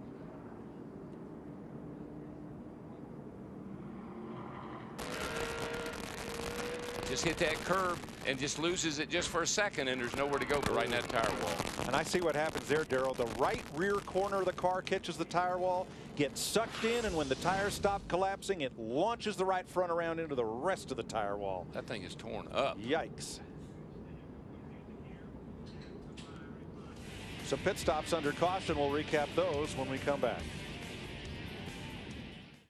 Still under caution here at lap 36 of this 80-lap race. The free pass goes to Ron Fellows, puts him back on the lead lap. The pace car will wave him around when they get the 1 to go indication at turn 4. And Adrian Fernandez earlier got the free pass, but Jeff, is he okay? Mike, reports now are that maybe he's not. Adrian had radioed in earlier whenever he was talking to his crew chief, Peter Spinoza, that hey, my hand is hurting. During that crash, I felt like I may have hurt my thumb. Well, now he's called back in and said, guys, I think I've actually broke my thumb. I think I'm going to be okay, but please have a doctor standing by at the end of the race. So this is not very good for Adrian Fernandez. Jeff, a lot of road racers like to hook their thumb over that steering wheel spoke, and when you get a jolt, it's real easy to get a hand or wrist injury. Yeah, we saw that earlier with Ron Fellows, how he was hooking his fingers around the spoke and the steering wheel, and that could be the way Adrian is driving as well. Those IndyCar guys have a tendency to drive that way, holding the steering wheel at 3 and 9. Now, here's the note we need to make. With about 8 to 9 laps before that window we've been talking about, which would be 45 laps to go, or 35 laps to go, basically at lap 45. What we had, including Ron Fellows that got back on the lead lap, we had about 12 cars that pitted. The only car that was really up in the top 12 or 15 that pitted, I think, is John Andretti in the 10 car. Their strategy could be banking on enough cautions. It's about 2-to-1 ratio, cautions to green, that they may not have to make another pit stop with that 10 car. Wow. All right, Dick Berggren is in the pit of the 3rd place car. And that would be Kevin Harvick, and the guy who knows what they're going to do is Richard Childress, because he owns the car. Now tell me the truth, because all America, all Mexico's listening. What are you guys going to do? When are you going to pit? Probably 4, 5, 6, 7, 8 laps, 9, something like that. All right, you want to go closer to 8 or you want to go closer to 4? Kind of in the middle, maybe. You know, what it is, you got that last window that you're trying to get into, and that's what everybody's trying to do. There might be 1 or 2 cars that may pit right when they give the green, to, you know, so we'll just see how it comes. Are you trying to be the first guy to make that last pit stop, Richard? Yeah, that's what everybody tries to do. All right, everybody's on the same program. Jeff? Mike, down here in the 41 car pit, again, Reed Sorensen, they're doing the same thing. They're watching and counting laps down. Would like to get closer to lap 40, 44 to 45. But also the 2 car, which is a Richard Childress car, is thinking the same thing. Everybody down here that stayed out early on or made that early pit stop, they feel like they're kind of like playing a game of chess. And whoever hits pit road first, it's going to be real important that the spotters let the crew chiefs know they're coming down pit road. So be ready for a rash of pit stops around lap 44 or even when they drop the green on this next restart. Now, let's update you on our pole sitter. Boris said, remember, he was the last car to pit. He pitted back on lap 25, which was only about 12 laps ago. Now, he's made his way up to the 13th position. It appeared he was going to be on the agenda of going 27, 27, and 27 laps. But, Darrell, I would just have to call an audible on that. If I'm getting to that window that we've all been talking about, Richard Childress was talking about, come to pit road, under green, don't get burnt by that caution again. The magic number is 45, so come on 45, because I think it's going to get real busy down here on lap 45. More than likely, and in cautions will probably get real busy about lap 70 to 80. So there is Seth in 13th place, and right behind him is Carl Edwards, who had a very eventful weekend here last year in Mexico with a hard crash into the wall at the front stretch chicane. Carl told me he wasn't real happy with his car, and they made wholesale changes on it this morning. And well, actually before they qualified it, because it was the impound race. And he said that he didn't know what he had. He really was shooting in the dark. And Larry, doesn't he have his Cup crew chief here this weekend? Yeah, he's working with Bob Osborne. You know, of course, they work together on the Nextel Cup side, but they've not been used to working together on the Busch Series because his regular Busch Series crew chief, Pierre Curtel, who is from Canada, had some passport issues they could not get worked out in time enough to come down here. So Bob Osborne was good enough to come down here on his off weekend. 2 laps to halfway. Coming up next weekend from Las Vegas, Nextel Cup qualifying on speed on Friday, 6:30 p.m. Eastern. On Saturday, Busch Series qualifying on speed at 4:30, and then we switch over to FX for Nextel Cup practice and the Busch Series race. NASCAR Race Day, Green Flag Edition on speed, ahead of the Las Vegas 400 on Fox. That's next weekend from Las Vegas Motor Speedway. Here's a guy that's trying to catch up to the back of the field, and he's going to have a pretty good shot at doing it. Ron Fellows, he got the lucky dog. He's coming around. He's going to be in 33rd spot in car 33, but he's going to be real close to being here for the restart. He got a good jump on him. They sent him a little earlier than they did the 57 car. Denny Hamlin, Kyle Busch, Kevin Harvick, J.J. Yaley. Green, green, green. 4 Busch Series regulars, then Mark Gosens, Reed Sorensen, John Wood, and Paul Tracy.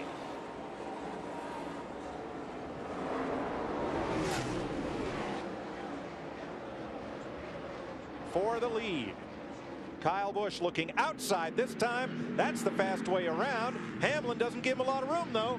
But he'll be set up for turn 2 here because now he's on the inside. But now they're side by side in the tightest part of the racetrack. Hamlin was set up for turn 3, but too tight, couldn't hold the car. Who'll beat him to turn 4? Well, look at the guy moving in the picture as well, Kevin Harvick in the 21 car. He says, you guys go ahead and run side by side. I'll get there with you. Harvick's pretty good on the restarts here. He was earlier, but the 5 car was been the fastest car of this group, so he made the pass and he'll pull away. Playing with the throttle, you can hear him. It's hard to get power down once you've been on those tires for a while, so you got to really work. And a lot of these cars now have been on these tires for almost 20 laps, so they're really starting to slide around. And Fellows has caught the back of the field. He was the free pass car, and he's now on the lead lap, having a chance at a good top 10 finish here. Back in 33rd position, about 17.5 seconds behind our leader right now, Kyle Busch in the 5.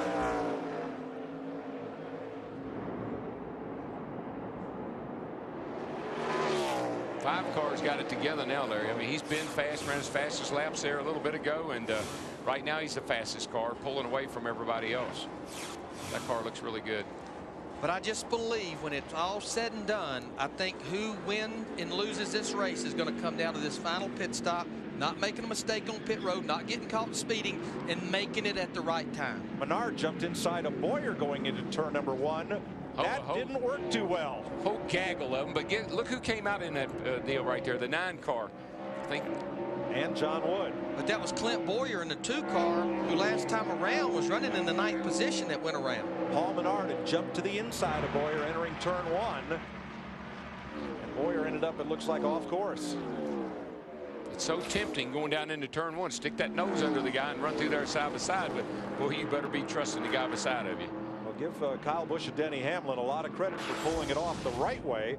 Here's what happened the wrong way as Boyer got spun.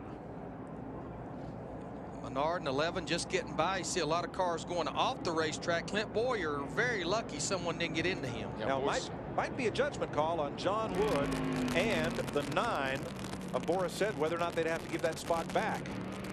Oh, I think in this situation here, I don't think you'd have to worry about that, Mike. This is this off course because you were forced off. Okay. People spinning. I don't think there's any issue with that. And NASCAR agrees, Darrell. No foul. If you did that intentionally, now it might be a whole different story, but we are halfway in Mexico City. Kyle Busch out in front of Denny Hamlin, Kevin Harvick, J.J. Yaley, and Mark Gosens. Congratulations to Scott Pruitt and Luis Diaz, who drove their Lexus Riley to victory in yesterday's 250-mile Rolex Grand Am sports car race. Georg Bergmeister and Colin Brown finished second.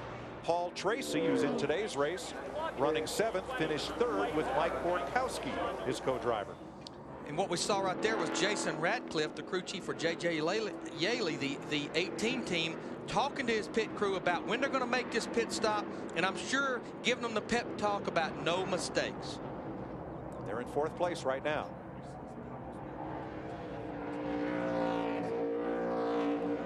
Those 2 cars of the Gibbses, the 18 and the 20, both have been really just solid all day long. Been right up there in the top 5 or 6. Doing a good job. Here's Ron Fellows. He's passed Aaron Fike. He's up to 32nd, right behind Danny O'Quinn and Michelle Jourdain. This is Jourdain just ahead of Fellows. I think Ron probably feels like this joint owes him a little something. Last year he got spun around about 5 different times, so now he's just got to take his time, work through some of these back cars here, and he's going to get a good finish. Yeah, he's going to have to be patiently aggressive, though. We're at the halfway point of this race, and right now he's 20 seconds behind our leader. He's got a look inside. Jourdain entering 7, trying to get a good launch off turn 8. He told us yesterday, if you can get a good launch right here, you can pass them high or low. You can get that run down this long straightaway. This straightaway goes forever. I love watching them snake through. Oh, there's somebody that blew the chicane. The 3M car. You know who that is? Todd Cleaver. Cleaver, yeah. But I think he gave back the spot if there was one to give back. Was he racing with the 25, Larry? Right now, yeah, they're racing for the 23rd position. Okay, Todd so Cleaver in the 06 and Ashton Lewis Jr. in the 25. He's slowing down, and he gave the spot back, so I think he's okay. Denny Hamlin, Kyle Busch ahead. These are the first two cars. And Kyle Busch has opened it up. Yeah, you can hear Hamlin now. He's used up his tires, Larry. He's going to be ready for a pit stop here pretty quick. Mark McFarland is off course for the second time. And you know what? We're getting to that window that we keep talking about. And if I'm a crew chief, I'm telling my 3 spotters, if you see anything about to happen on this racetrack, let me know. Let's try to get on pit road before that caution comes out. Then everyone behind us would have to pit under the caution. We'd get the track position. The rule is the rule that Adrian Fernandez got caught on last year. If you're on pit road past the commitment cone before the caution comes out, you may complete your stop. Now, very well, David Rogers, Denny Hamlin's crew chief, may have got the message that Mark McFarland was off the racetrack. He's hit pit road, which would anticipate his final pit stop. This should be 4 tires and mainly fuel, Jeff Hammond. That's right, trying to get the fuel in. They're also going to make a little bit of a track bar adjustment. Not quite happy with the car. They actually brought the track bar up just a little bit. 4 tires. David Rogers made sure to tell him, make sure you don't speed down pit road. That's very important. Don't get caught coming in or going out and packing that fuel in at the end of the race. And he's gone, guys. Carl Edwards is also in on this lap, and we expect Kyle Busch next time by. I think that 20 car, Larry, he needed that pit stop. He was starting falling back a little bit, sliding around. He needed tires. But he needed to at least get to where he was in his window. Dick? Carl Edwards right now is on pit road, Mike, and they are jacking the right side of the car and holding it up in the air. Boy, he almost stalled it. Reason being to pack every possible drop of fuel in it. Now, he surely is one of the first to pit last, so this may be an advantage to Edwards if his fuel doesn't run out. Is it too early? Well, we're 38 laps to go. The guys based their fuel mileage off of practice. And right now, Darrell, the race pace is much slower than practice, so you're probably not using as much fuel. The other thing that you got to consider too, Larry, is the altitude. These engine tuners have really worked hard to get fuel mileage, but it's a little different here than it is back home where the altitude is not so high. Kevin Harvick and J.J. Yaley both pit here at lap 43. Kyle Busch stayed out. Jorge Getters is on pit road. Well, this is asking a lot right here to make it to the end. You're going to have some help. Jeff? Well, Kevin Harvick brings his Richard Childers, number 21, down pit road, also trying to pack this thing full of fuel. They feel like if they can get it full of fuel, Kevin can baby the tires the rest of the way.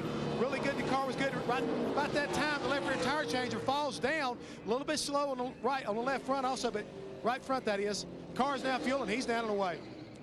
Clint Boyer is in as well on this stop. Adrian Fernandez in the pit lane.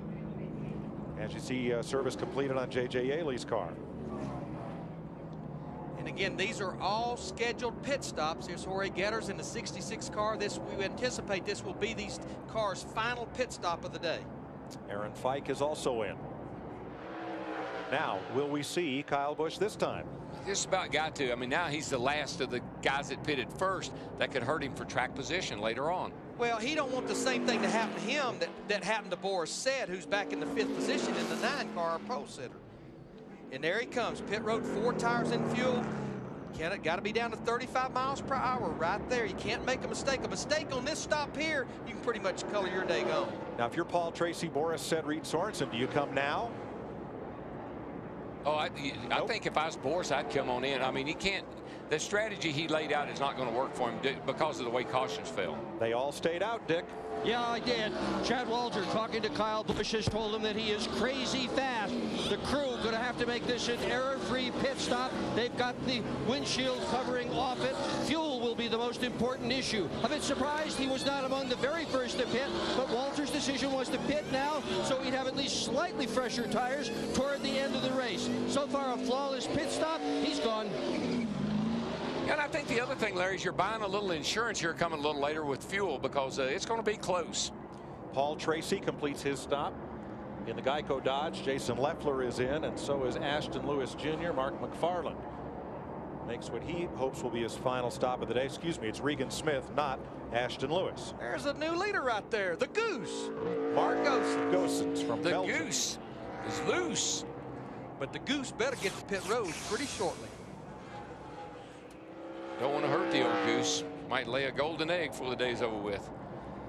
36 laps and several more puns yet to go here in Mexico City. You're watching the NASCAR Busch Series. Well, it is Oscar night, you know.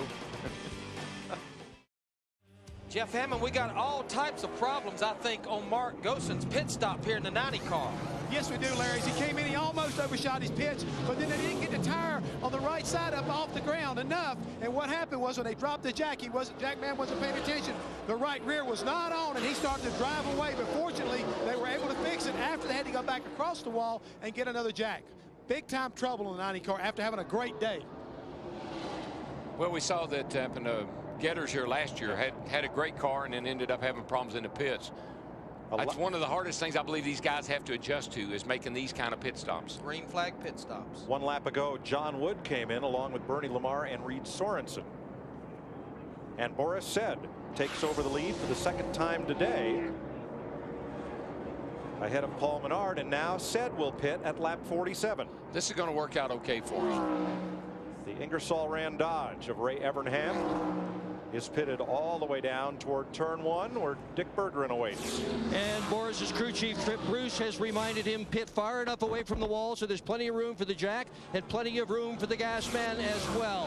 They are going to return to this car to the exact same chassis configuration that Said began the race with it. The only change they've made so far is a ½ a pound of air in the left rear. They're returning to where they originally were there.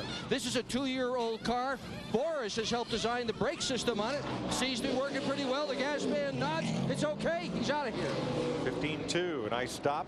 Nice stop. John Andretti and Johnny Sauter also stop on this lap, along with Jason Keller and Rogelio Lopez. So here's our new leader, Paul Menard. 2nd year in the Busch Series.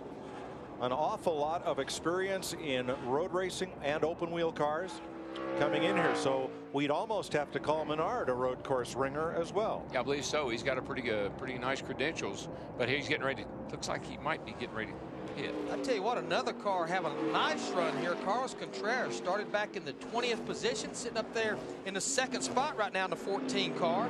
Looks like he's going to go ahead and run another lap, and he'll lead the race here. And you know what? The grandstands love this. One of their drivers leading this race with 32 laps to go. So Menard stops at lap 48. And it's Contreras' number who goes up on the board as the 6th lead change of the day. Dick? Well, Menard is pitting late, so he's going to have fresher tires than everybody else. And if tires really matter, he has got an advantage. We'll see if the other guys run out of fuel. That's the other issue.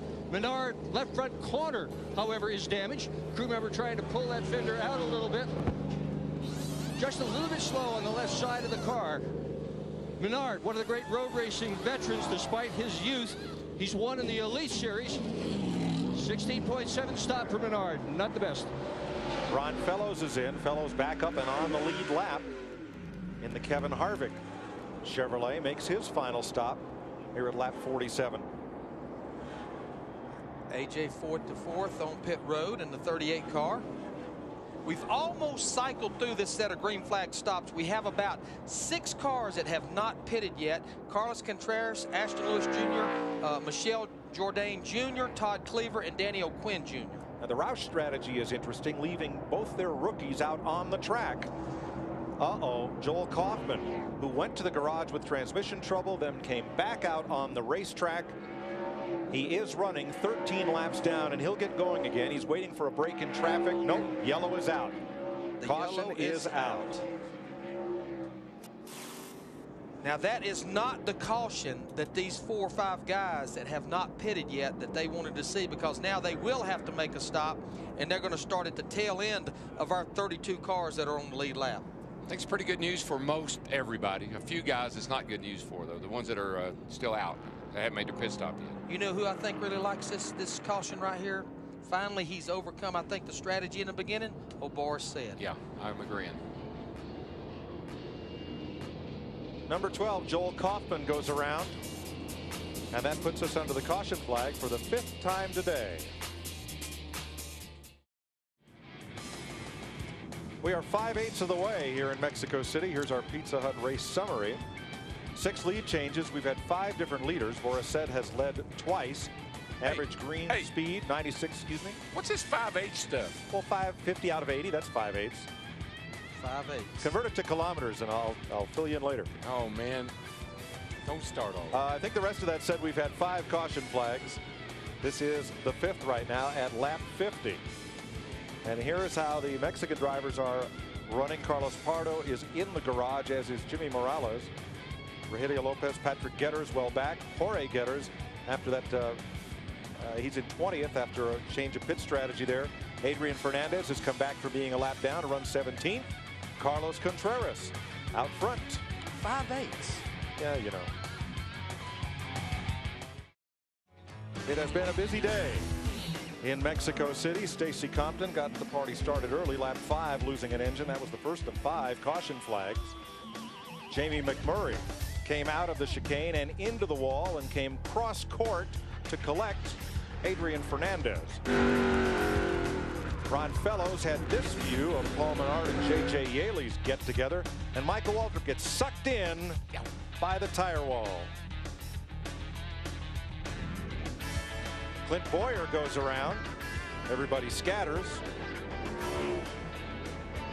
And then Joel Kaufman goes for a spin. 5 caution flags so far. Jeff? Well, just before the caution came out, Carlos Contreras, hometown favorite right there, was leading the race, but they had to make a pit stop. And when they came down pit road, Carlos asked, hey guys, how's this going to affect us? And they told him real quick, you're not going to like it, but at least going to have 4 fresh tires to charge your way back up through to the front. So look for this 14 car to be coming to the front, guys. There are still 33 cars on the lead lap. 4 more laps down. This has been a Visa race break. Whatever life takes Visa. Now we need to update our top 3 right now. Michelle Jourdain Jr. in the 15 car, Todd Cleaver in the 06, and Danny O'Quinn Jr. in the 50. These 3 cars pitted back on the caution at lap 36. Now, that's 44 laps to go. That's about 9 laps strong than we think they can go. We didn't restart that caution until 42 to go, and we have now had about 3 or 4 cautions under this caution period. Very well, I don't think it'll be a race-winning move, because if you look back there, the car in 4th is Kyle Busch in the 5, but it could buy those guys a good, solid finish, more so than they would have had if they'd have just stayed on the same strategy as everyone else. Yeah, you had to plan on these late cautions. Some of these guys did to make it, and it's working out for them. Hey, you know, we're in Mexico today. Mexico's going to be in Phoenix playing the United States in the World Baseball Classic on Tuesday. So they're coming over to USA next week. Getting set for the green, 3 drivers whose teams may have elected a one-stop strategy. Out in front, there are 3 Fords: Jourdain, Cleaver, and O'Quinn, the 2 rookies. Then 3 Chevys: Busch, Hamlin, and Harvick. The Dodge of Boris Said. You ready? The Chevy of Yaley, the Ford of Chevy of Lamar as we restart. By the way, boogity, boogity, boogity is an international phrase. It's the same everywhere you go, so that's why boogity, boogity, boogity. All these people knew exactly what you're talking about. Well, I know who's boogity, boogity, boogity-ing right now. Kyle Busch in that 5 car. He's already taken the 3rd position away, and now he pulls to the inside of Todd Cleaver in the 06 to take him 2nd position away. And don't forget about that 20 car, Denny Hamlin right there. We know he's had a fast race car back in the top 5. But now he's side by side with Harvick as Harvick battles for 2nd. And Hamlin took the line away. Harvick right behind Denny Hamlin in the 21. I tell you, that 20 car is fast. I don't know if he's a match for the 5. They look awfully good, both of them do, but if he can get up there to him, that'd be a great finish, great race. But Mike, you mentioned him. Look at that 9 car, Boris Said, our pole sitter. He's now trying to move back in the top 5, and we know how fast of a car he has, and it's almost like his car does not give up on long runs. Oh, he's going to unleash that bad boy here now that he can make it to the end. Watch Ron Fellows on this restart. That's Jason Keller just ahead. Ready, green, green, green, green, green, green. Whoa, hooked him. And Jason said, hello there, Mr. Fellows. He kept on digging. Two in the grass, 2 in the pavement. Back in 22nd spot. Whoa, our 2-liter spin. No, it's Jourdain. Yeah, Jourdain and Kyle Busch. Racing for the lead. The caution is out.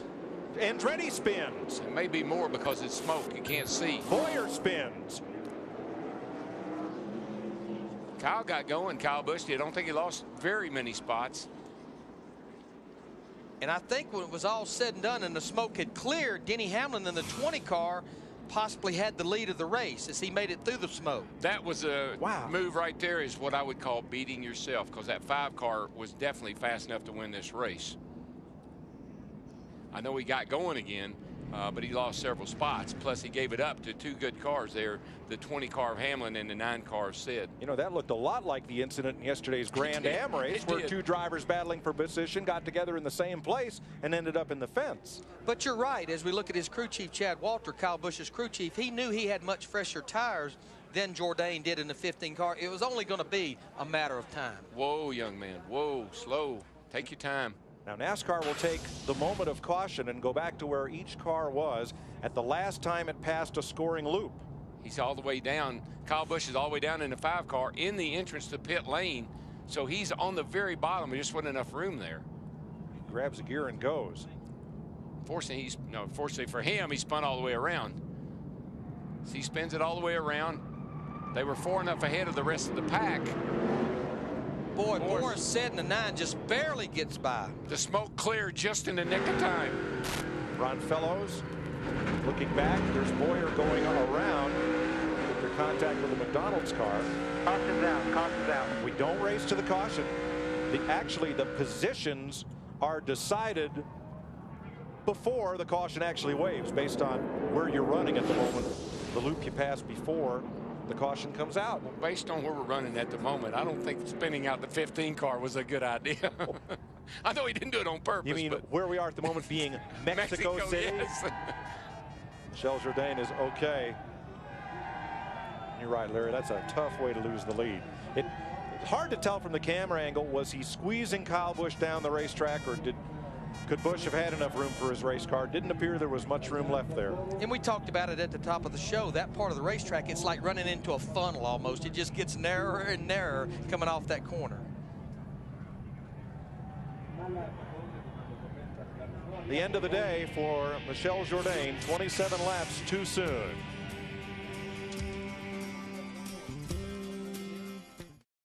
Here's our Allstate's Good Hands driver, Allstate, official insurance partner of NASCAR. After this contact, Kyle Busch needed some good hands to spin that car back the right way around and get going. But watch Boris Said. He's the man with the hands as he threads his way through here and just misses Kyle Busch. Now, Kyle Busch is not in terrible shape. He's, what is he, 6th there, Larry? But he didn't help his tires any by doing all that spinning and sliding. So he probably used those up a little bit. Got a little damage on the left front. So here's how we stand. Todd Cleaver, the rookie in the Roush Ford, is the race leader. Denny Hamlin and Kevin Harvick in Chevrolet 2nd and 3rd. Boris Said holds up for 4th. J.J. Yaley is scored in 5th. And Kyle Busch is inserted where he comes back running after that spin. Doesn't have to go all the way to the back, even though he was involved in bringing out the caution. He got going in 6th spot. Rookie Bernie Lamar, Paul Menard, Danny O'Quinn Jr., and Johnny Sauter. And just to update you on Todd Cleaver, he is on a little older tires than most of these cars. He was on pit road back on lap 36, but the thing about it, with all these cautions we've had of late, this should buy him enough fuel to make it to the end. So I've got to believe they do not plan on pitting that 06 car here with about 25 laps to go. Yeah, I believe everybody's home free now, Larry. With all these cautions, that's what they were banking on. Now it looks like scoring will update. Again, they have rechecked the scoring loops and where everyone was running, and number 20, Denny Hamlin, is scored as the leader. And there may be some other adjustments in the lineup when they come by. Michel Jourdain, you saw him walk to the ambulance. He was okay. He wanted to wait until the field came by, but they ushered him into the ambulance. His car has gone off on the rollback, and he is out of the race. Joining Morales, Michael Waltrip, Randy LaJoie, Carlo Pardo, and Stacy Compton. And just to update you also on Todd Cleaver, remember at the top of the show we talked about not a lot of experience. Todd Cleaver has never been on a road course before. And in fact, how he got a lot of experience road course racing is they built a two-seater car and went to Virginia International Raceway with Boris Said, and they swapped back and forth between the passenger seat and the driver's seat. Now, Kyle Busch in the 5, I think he knows those tires are probably in trouble. He hits pit road for 4 tires and full of fuel to go to the end.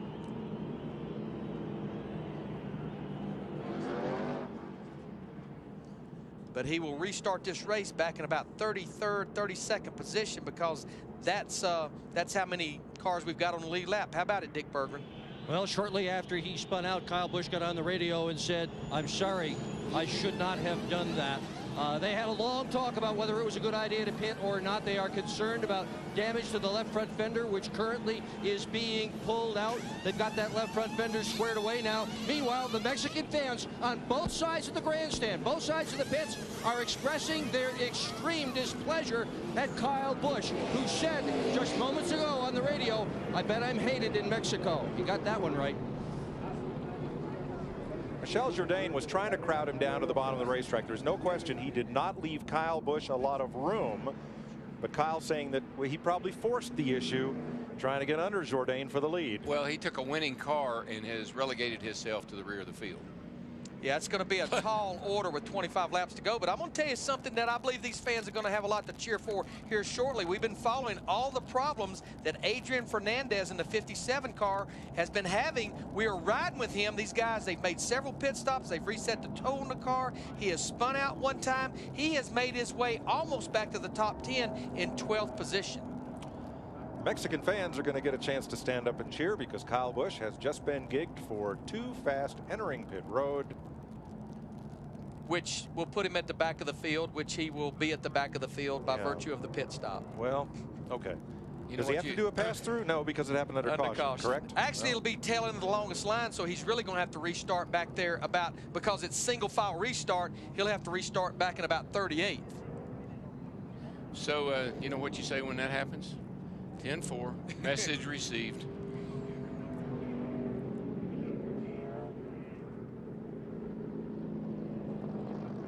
But he definitely, I think, had the car to beat here today based on what we've watched these last 15, 20 laps. The 20 and the 5 were the two, the class of field. Now, we don't know about Boris because he's been kind of working his way back up there. We'll see what he's got. And Paul Tracy has gotten into the back of somebody, which has kind of halted his forward progress at 13th place. And I've got to believe that had to happen over in turn 7 and 8 as these cars were stacking up.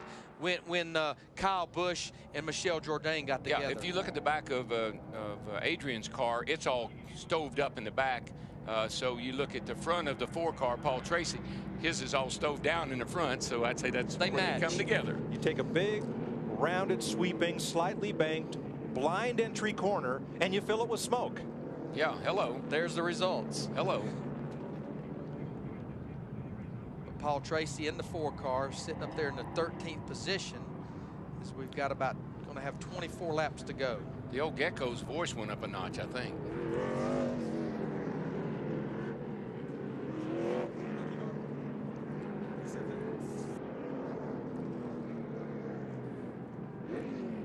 Getting set for a restart. It'll be 24 laps to go when they come back around. And the 67 was the free pass car. That is Rogelio Lopez. So he'll get to come around and put himself back on the lead lap. Well, it's getting down to showtime. And we've got a race to finish. Denny Hamlin out front of rookie Todd Cleaver in the 3M Ford. Kevin Harvick, runner-up here last year, will he go to victory lane?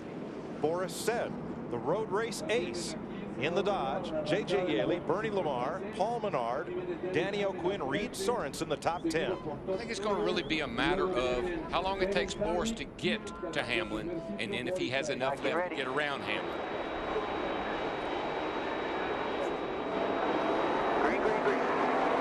Oh boy, Cleaver left the inside or the outside there wide open, and Kevin Harvick jumped all over. 21 car definitely filled it, and there comes Boris Said in that 9 car. He wants that 3rd position away from Cleaver as well. That was a real rookie mistake right there to give up that spot.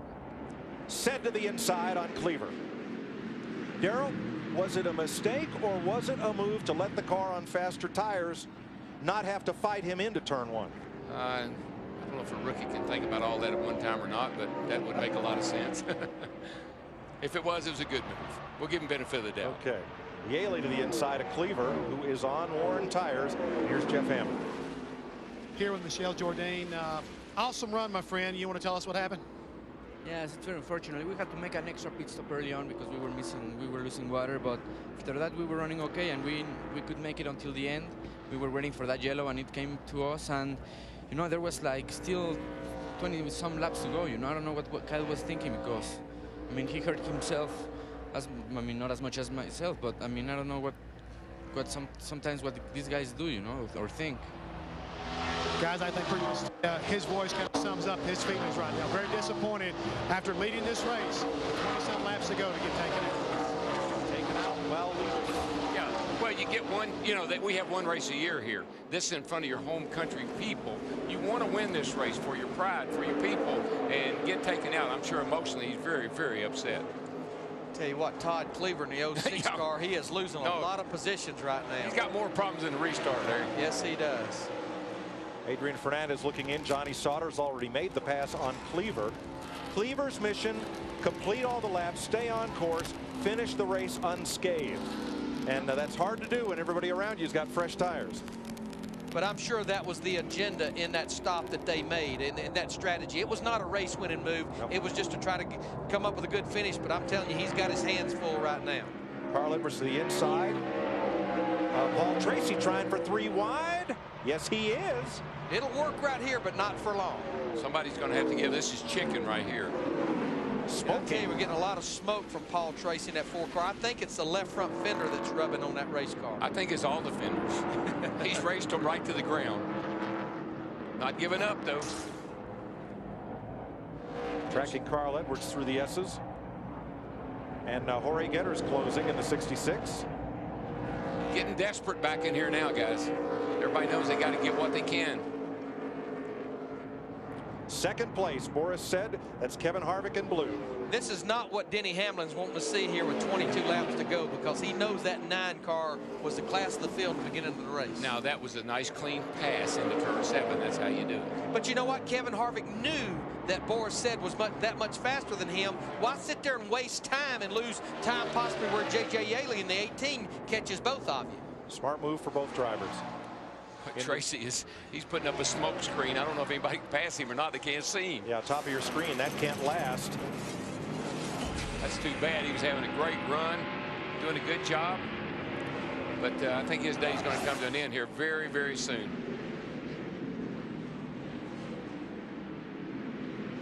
Paul Tracy has been black flagged. It means he has to come to pit road and make repairs. Where is Kyle Busch? Way back here in 27th place, trying to gain some ground after having to restart at the tail end of the field for being too fast entering the pits. And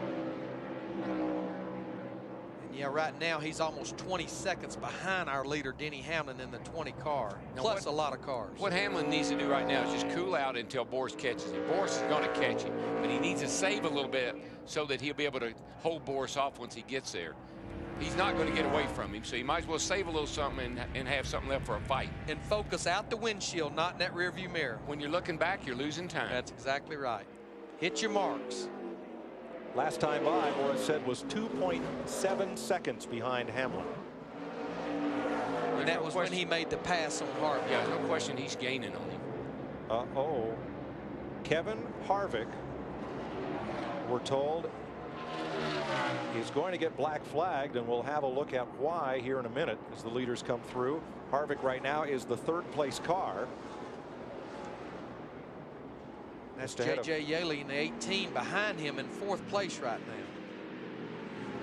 Gibbs boys ought to feel pretty good about themselves today. You got one leading and one running 4th there right now.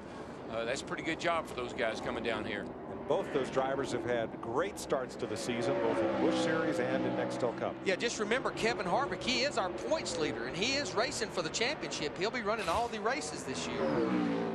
And let's show you why Harvick will receive the black flag next time around. That's his blue car. So that's the restart that I was referring to. And did he make the pass on Todd Cleaver? He gained overlap on Todd Cleaver, but did it happen before the green flag waved on the restart? That's the question. It would appear to be a clean pass, but. And we can't see both the cars and the timing of the green flag. NASCAR adjudged that when the green flag waved, and Harvick was got out of line, coming to the line, making the pass. The only thing it could have been, because that's a clean pass, is that he went too soon. But this 06 was, Cleaver was leaving the whole outside open. But even so, remember what we saw a couple years ago at Texas? No, I've wiped that totally out of my mind. I know, Darrell, but being in the act of passing on the restart before you cross that line will get you a penalty. Now, passing to the outside, that's where you've got to go. But even if the car in front of you has trouble, you're not supposed to make that pass before crossing the line. Yeah, you cannot pass to the left-hand side, and so he was out of line in committing to the pass and went ahead and completed the pass. If he hadn't have followed through with that pass, they may have not black flagged. So which side can you pass on? Well, on a road course. Should all passing to the outside, to the left?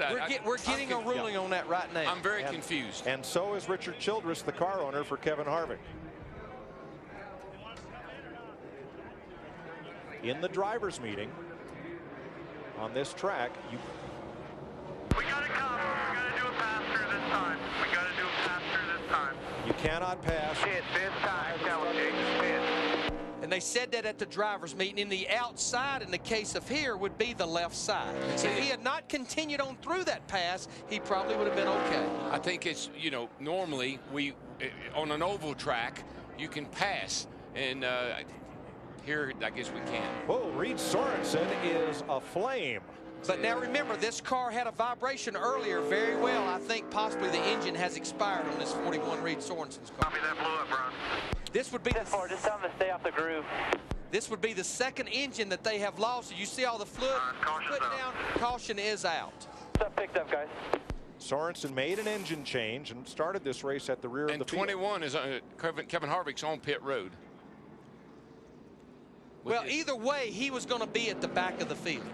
Either way, had he have not pitted now and waited till the caution come out, so either way, he's going to be at the back.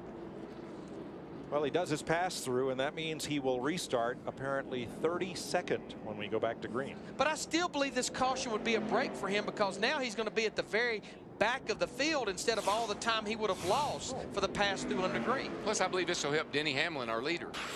Less laps on his tires, and I think it's going to give him a chance to cool out here, and he and Borsch are going to have a whale of a battle. Yeah, that thing exploded. Well, Sorensen grenaded right in front of Johnny Sauter. Had to make a big move to miss the Discount Tire Dodge. In the engine problem they had on Friday, Brian Patty, his crew chief, told me it was a very huge explosion. That's the reason they had to go to the rear of the field at the start of the race. Catastrophic.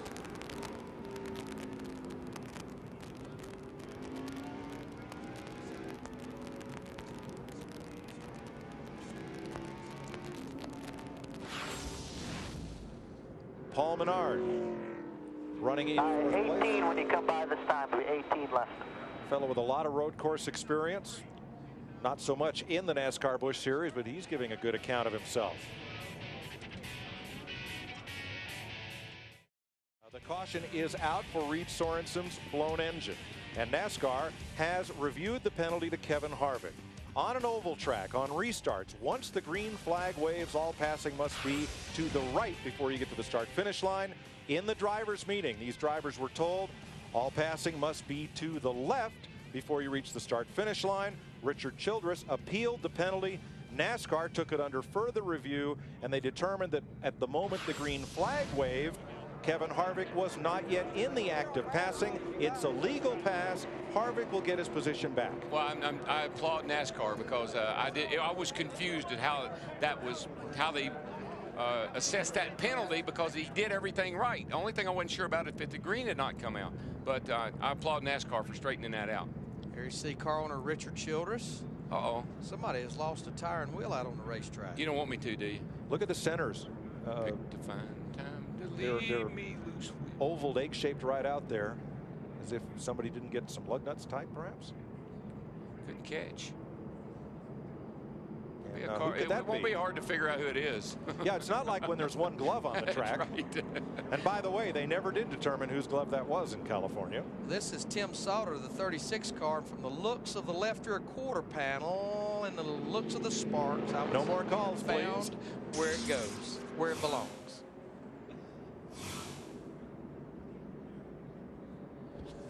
So Kevin Harvick is put back in second behind Boris Said, or behind Said, Harvick. And then here's Paul Menard, who's had a great run here today and brings a new sponsor to the series. Right now, Mr. Menard and that 11 car sitting up there in the top 5 in 5th position. And I think definitely people has probably underestimated Paul Menard's road racing ability. He's actually had a lot of success. He has a lucky dog and pace car leg drop. Kenny Wallace got the free pass on this one. I think we've underestimated him. I mean, in all of his abilities. He is, but probably in my opinion, after about middle of last year, the most improved Busch driver out there. He's really got his act together. When they take the green flag, there'll be 16 laps left in the Telcel Motorola 200, presented by Banamex. Even have the wave in Mexico City. Turned it back on, not going green. Waved off the restart. Jason Keller makes a pit stop. He's the last car on the lead lap. The last of 32 cars that are on the lead lap here. As we get set for what most of these drivers hope will be the final restart of the afternoon. You're watching NASCAR on Fox. Welcome back to Mexico City, a short drive away. The pyramids of Teotihuacan, completed in the first 250 years AD. The Pyramid of the Sun is the 3rd largest in the world. Mexico City, the world's largest. I have never, not in New York, not in Boston, not even on Brawley School Road, seen traffic such as they have in Mexico City. It's unbelievable. All hours of the day and night. Jam-packed. There's only 25 million people down here, so. That seems like about that many cars. They're all on the road at one time. Dick Berggren in Boris's pit. With Trip Bruce, have you got enough time now? We've had a lot of caution laps. Can Boris win this race? I think we're going 16 green here to the end, and that's plenty of time. You know, he's conserved the car to this point. I haven't seen him run real hard all weekend since we've been out here. So, you know, it's up to him now, and he can get it done. We know that, and that's why we came down here with him to win this race. So we're in the spot we tried to be in all week. This is what we planned for. So. Okay, lap times of the leader in second place, Mike, have been virtually identical for the last several laps under green. Oh, it'll be quite a battle, and add Kevin Harvick to it into these closing laps. Boris has an interesting strategy. He wants to race Nextel Cup. He has a lot of car owners that want him to run the road races, but he won't take a ride unless it includes an oval track package too, because he'd like to be on the Cup circuit full time. You know, he ran about 10 or 12 races last year, 2 road courses, some of the restrictor plate races for MB2 Motorsports. Jay Fry and the group over there. Denny Hamlin, Darrell, right here, with 15 to go. Can't spin those tires on this restart. We've been talking about a lot on older tires. He hadn't been that good on the restarts. I know Kevin Harvick got up there and almost got around him, and Boris will be jumping on him like a grasshopper on a June bug. 15 to go. Got a pretty good restart that time on Boris Said in the 9 car.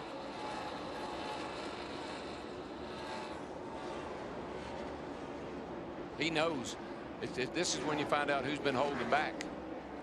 What's left. Boris looks inside. Hamlin covers the spot. Boris takes a little tighter line there getting into turn 1. Hamlin was a little freer, looked like, getting through there, and you can see the difference. Opened up a nice gap. Yeah, right now Boris Said has his hands full with Kevin Harvick in the 21 car. Takes a look to the left side, does the crossover move down this straightaway. Harvick's been really good for a lap or two right after a restart, and then the other guys seem to pull away from him a little bit, but he's been pretty stout for a lap or two. J.J. Yaley hangs right with the 2nd and 3rd place battle. Paul Menard a little further back, Johnny Sauter, and rookie Bernie Lamar also having a very strong day here. He's in 7th. Kyle Busch restarts 21st. Bernie Lamar spun out earlier in the race, and here he is recovering up there, running a nice race. This kid's got some talent. John, he and John are going to share a little real estate. Yeah, John bounced off the curve and into Bernie. And as you pointed out earlier, John Wood in the 47 car, he's had a pretty eventful week. Was fast in practice and had the transmission problems in qualifying, had to start at the rear of the field. Now he's worked his way well up into the top 10. Somebody got up in those marbles out there. That turn is really, really bad on the outside. And that was John Wood, got up a little too high there entering. He lost a spot to Carl Edwards in the 60 car. Now coming up on that pack, Adrian Fernandez and Jorge Gutierrez. Starting to see a little blocking going on here and there.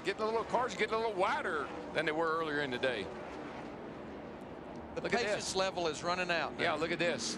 Down inside. Goossens in the 90, the Belgian driver, trying to pick up a spot there.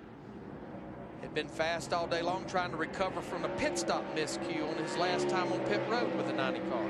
Did get past Getters, which moves him up to 11. He's had a real good day, actually. Taking off with the wheel not on, recovering from that is pretty good. Getters gets turned around. That was Carlos. Yeah, the 14 car. Carlos Contreras, and ooh, that is ugly. Right in front of Jason Keller in the 1 car. Jason just barely gets stopped. He'll lose a bunch of positions because of that. This is what we always see when we get down to about 10 or 12 laps of the road course. We see more cars spinning out with help and without help. You'll see guys running 15th or 20th, and all of a sudden they're running the top 5 because they all wadded up over there somewhere. Getters works underneath Lopez, moves the 66 up a notch. Now this gets started. Well, the 14's just down on the inside, nowhere to go, and got into the side of Getters. Carlos Contreras. And this right here is like, well, this is the only chance I got right here. Not a real good one, but he made it. Poor Jason Keller. Wrong place, wrong time in the 1 car. Denny Hamlin and Boris Said. Now Said's about 1.1 seconds behind Hamlin last time by.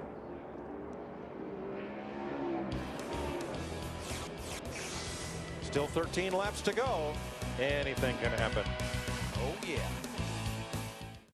Hamlin is trying to open it up on Boris Said. He's now 1.7 seconds ahead. Adrian Fernandez has moved up to 9th, and Mark Goossens has climbed into the top 10 at the expense of Bernie Lamar. Trying to march back to the front, Kyle Busch has climbed to 15th. I know that Denny is Hamlin in the 20 car has got a nice lead there, but I hope he's not running the tires off of that thing, and Boris maybe is sitting back there being a little wiser and managing his stuff a little bit better. 11 laps to go. It's a long time. Meanwhile, you see Boris Said in the 9. He has definitely pulled away from Kevin Harvick in the 21. You talked about it. It's almost like Kevin Harvick is just good on colder tires right after a restart. Yeah, and you watch the 2 cars. Watch the 20. He's sliding that thing around quite a bit. And Boris is very smooth and precise.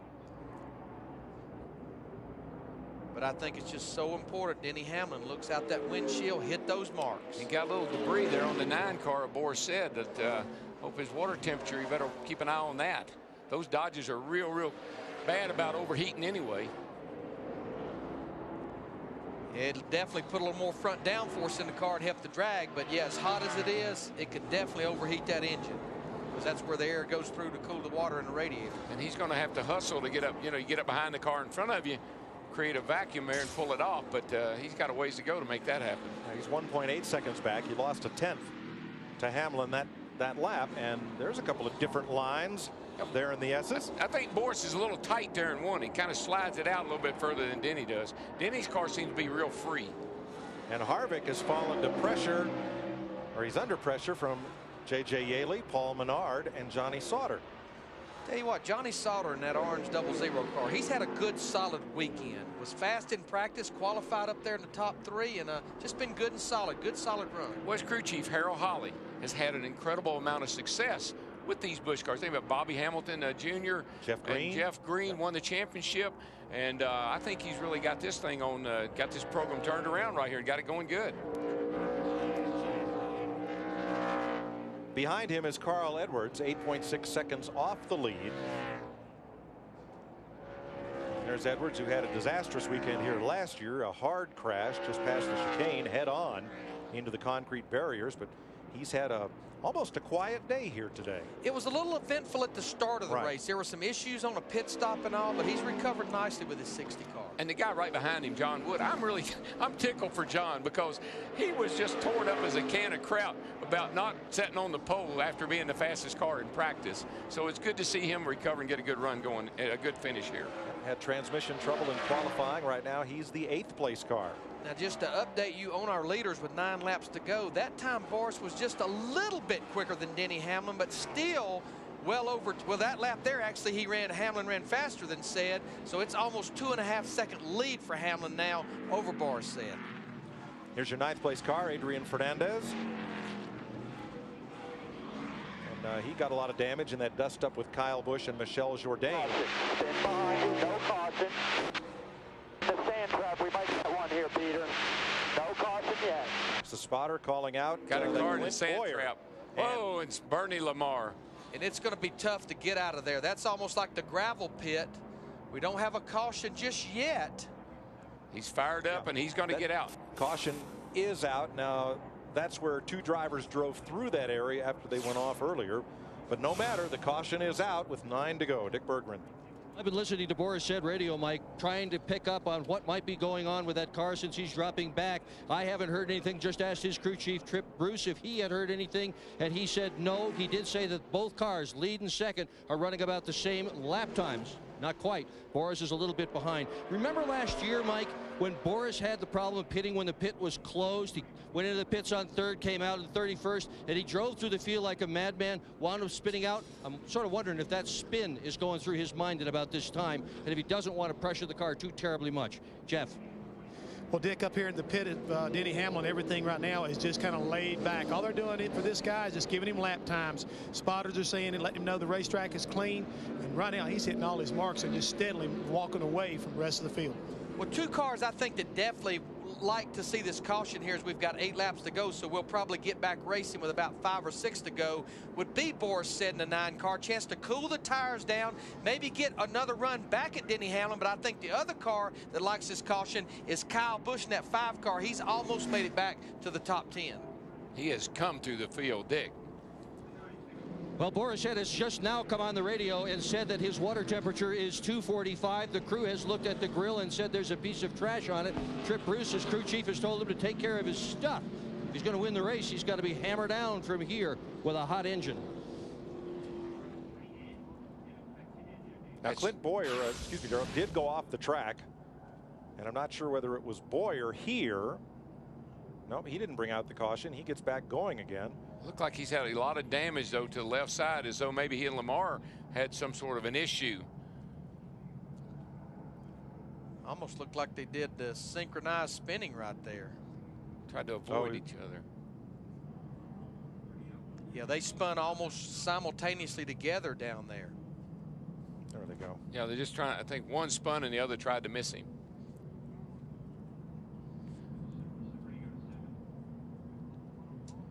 Clint Boyer and the 2 got back going. Bernie Lamar trying to drive out of that gravel pit and possibly get over there to that grassy area. Just couldn't quite get out of there and couldn't get going. So we have tied the number of caution flags from last year's race at 8.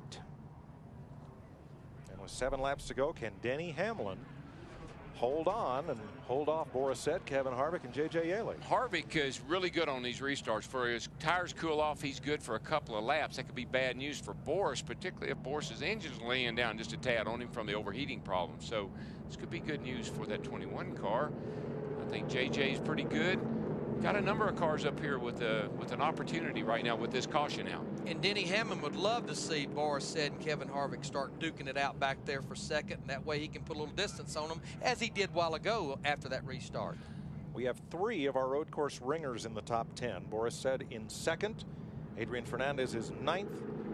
Mark Goossens in 10th. And you almost have to include Paul Menard in that group, in that yellow car, in 5th place. He has a lot of road course experience as well. As I look at the nose of that 20 car, his grill is almost entirely open. So he's not going to have any heating issues. You look at the 9 there behind him. Look at all the tape on those lower grills. All he's really got is that top grill, and it's the one that's covered up. So Hammond, what's going on with the 20 car? Are they happy? Well, Darrell, I think right now, as Denny Hamlin just called him, he said, no matter what happens, guys, you guys have done a great job.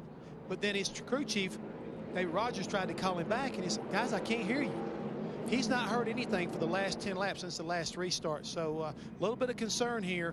And the biggest thing is he doesn't understand how many laps he's got to go in this race. So a little bit of a tense moment right now, but I believe they're going to be able to work it through, and they'll be okay for the end of the race. If they can get the message to him, go as hard as you can. You see a checkered flag, and then maybe make another half a lap. Yeah, I don't think I'd worry about being able to talk to him right now. He knows what he's got to do. But Mike and Darrell, when I look at Denny Hamlin, I think about this kid. I mean, he won the Budweiser Shootout about a month ago down in Daytona. A year and a half ago, he was racing late models in Virginia. He would go to Nextel Cup races and sit in the grandstand as a fan. And here he is leading the Busch Series race right on the fringe of his very first Busch Series win. A lot of flat track experience for Hamlin, and it's about to all pay off. Next weekend, NASCAR moves to Las Vegas. Coverage begins Friday with Nextel Cup qualifying on speed. Saturday, Busch qualifying on speed. And Nextel Cup practice with the Busch race, both on FX. Sunday, NASCAR race day green flag edition on speed, leading up to the Nextel Cup race with the Las Vegas 400 on Fox, and then NASCAR Victory Lane on speed. You know, that 21 car in third place there with Kevin Harvick, he is the points leader, and he is going to run all the races. So, you know, this has been a very important day for him. Trouble for Ron. Yes, trouble for Ron Fellows here. And that car right behind Kevin Harvick, J.J. Yaley, in the 18 car, he's second in the points. So both those guys, they've kind of got to look at the big picture here of things. Ron looks like he got into the back of someone and closed the grill opening up, and his car's overheating, and they're having to put trying to get the grill opening, get some air through the grill. Now that car is owned by Kevin Harvick, who is driving the third place car right now, which is owned by Richard Childress. This is the team that won the Daytona Busch Series race with Tony Stewart 2 or 3 weeks ago.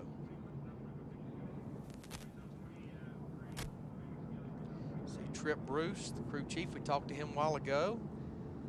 I kind of like what he had to say, Larry.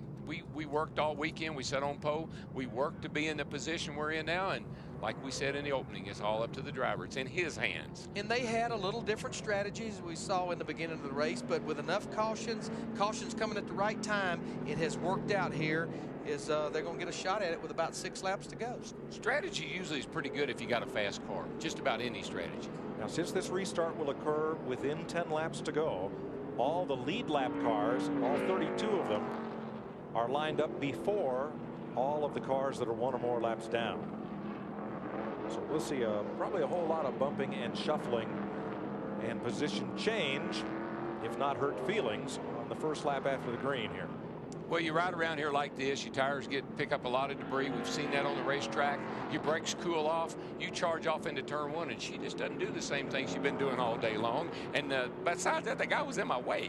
Now you see Bernie Lamar at the back. He just made a pit stop, as did Danny O'Quinn. So they'll get to move up ahead of the lapped cars before we get back to green.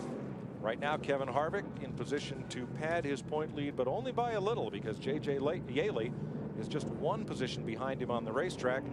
Denny Hamlin 2 positions in front of him. I tell you, it's Busch deal. I know we were only 2 races into this season coming in here, but the top 17 was only separated by 99 points. So you can make a big gain or a big loss today at this road course race. I believe it's the year of the JJs. J.J. Yaley, J.J. Reddick set a lot of records in the NCAA this year, scoring records. Jimmy Johnson, J.J. I think it's the year of the JJs. Has that look about it, doesn't it? It does. Is that all I get? So, We'll have to wait and see. Interesting theory. I mean, I thought about that for days. Yeah, you had it written in this note. I got it written down. All right, here we go. All passing to the what side, guys? Left. Thank you very much. It'll be 6 laps to go when they take the green. Clean them up. Don't spin the tires. Hit your marks. Get what you can get. Yeah, everybody's pretty much out there on old tires. You can see Denny Hamlin trying to scrub those tires one last time just to get the debris off of them, where he can get a good clean restart here with 6 laps to go. Oh my goodness, Busch didn't get the best of restarts right there, and Hamlin will, or the 21 car of Harvick will pounce on him, I can tell you that. But Boris said the 9 puts the block on Kevin Harvick as they go down into the chicane. Boy, Boris poured it through the chicane that time.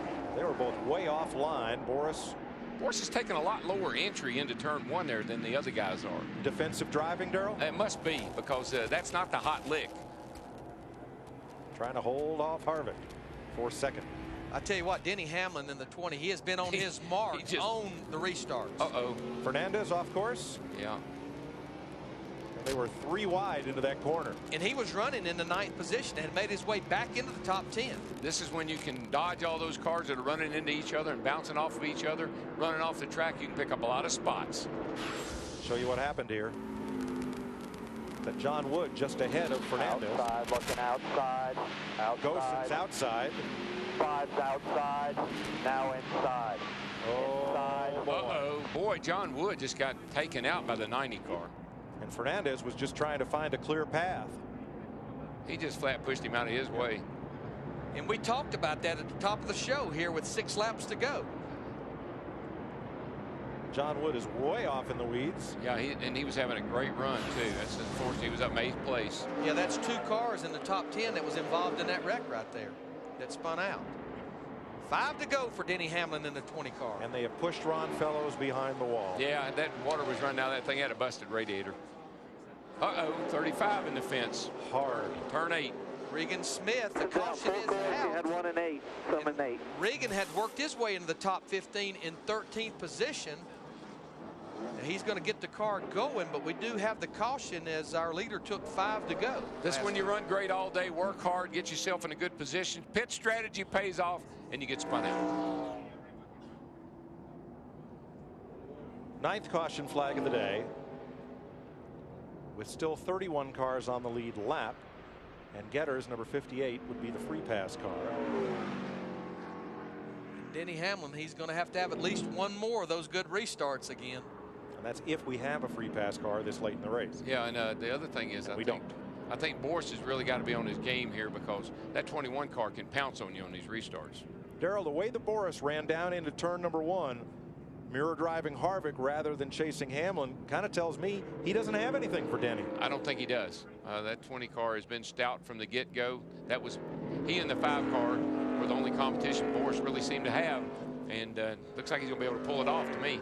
Speaking of the 5, Kyle Busch has gained a couple of spots. He's up to 8. Yeah, these cautions keep helping Kyle Busch in the 5 car, because he'll get him 1 or 2 positions and he gets a caution to get caught back up. He very well could end up with a top 5 finish here. He has such a fast car, and if he'd have just been a little more patient, he would be leading this race. But instead, he took out Michel Jourdain as both crashed battling for the lead. Here's what puts us under caution. Regan Smith, Mark McFarland, and the Navy car turns around the McDonald's machine right here. Boy, it looked like Jorge Getters in the 66 just barely squeaks by. Hey, let's see if we can talk to Boris. We'll get it right from a horse's mouth. What do you say? What do you say? Sounds good. Hey, Boris said, this is a DW up in the Fox Sports booth, buddy. What kind of shape you in there? You got anything for that 20 car?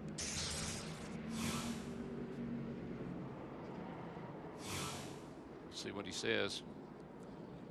Hey, Boris said, DW in the Fox Sports booth, bud. You got anything for that 20 car? Got anything for the 20 car, for us, or anybody else? Under caution, it comes down to about 230, and then goes right up to 245 when we're running. He's talking about his water temp. Yeah, they're trying to get that worked out. Want to try him again? Are we on the right channel here, guys? Says so, yeah. Boris said, DW Fox Sports, you got us?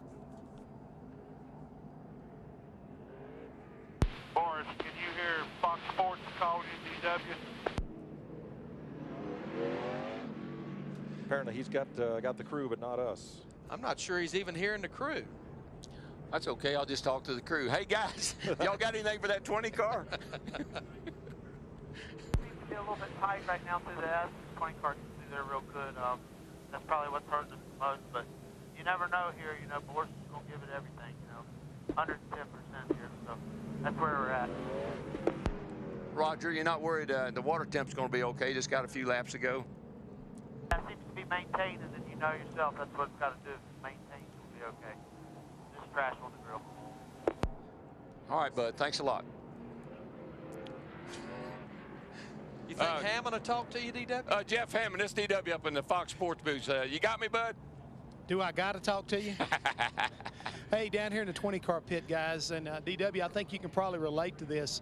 That last caution flag came out, and you can imagine how Denny Hamlin felt. It's like, darn, man, I can't believe we keep having these cautions. I mean, the frustration of being able to work as hard as he's worked all day long, open up that gap on Boris Said, to only have a caution flag, erase it, and put Boris right back on his back bumper. And the other thing is he's been complaining about Boris kind of laying off of him and making a big gap there, trying to get a run on him. And he's told NASCAR, he said, can we do something about that? He's laying off me awful good ways, and they're not real happy about that either. Thanks, Jeff. There is Denny Hamlin. He's led almost half this race, which has 4 laps to go, and we will go to overtime if needed.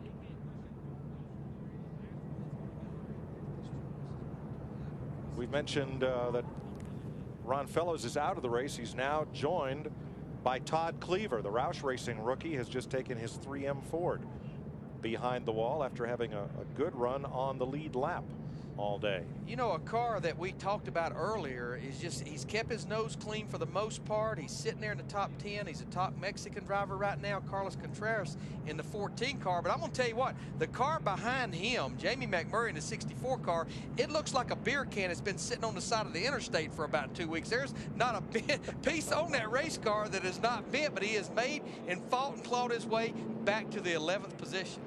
Oh, I don't know. Their roof looks pretty good. Roof looks good. I have to tell you, that back end being open like that, that's probably picked him up a little speed. I bet, you don't reckon Rusty told him to pull that off here today? Car is a mess. Look at that thing. I don't think they had to pull it off, Darrell. Here's what happened to Jamie. Whoa, baby. He just snaps around. And then comes out and collects Adrian Fernandez, who was minding his own business, trying to get into the corner, and knocked the toe out of Fernandez's car. He has rebounded, currently runs in the 12th position. Yeah, I think it's interesting, Larry. I mean, we talk about what's more important today. Things like that happening on the track and a car all beat up? No. Pit strategy. They got there because they made their pit stops at the right time, even with torn up race cars.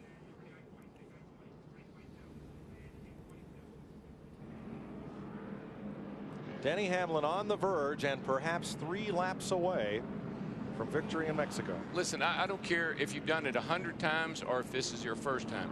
That kid is a nervous wreck right now. His heart is pounding out of his chest. He might be acting cool and calm, but I got to tell you, when you look in that mirror and you say, man, these restarts are killing us, I just want to go home. I want to get this thing in the bank.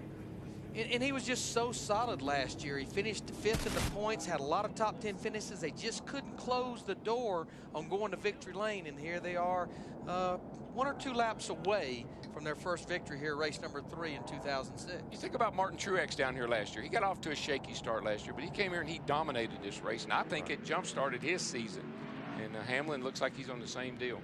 Put Truex on track to win his 2nd consecutive Busch Series championship. He is not racing in the Busch Series this year. Might make a selected start later in the season, but his intent is to concentrate on Nextel Cup exclusively. And one of the main reasons he's here is to get some seat time on a road course for Sonoma and Watkins Glen. And we've got 5 guys in the top 10 that are doing the full double duty. You got Denny Hamlin, you got Kevin Harvick, J.J. Yaley, you've got Carl Edwards, Kyle Busch. All those guys are running both full Busch and Nextel Cup schedules.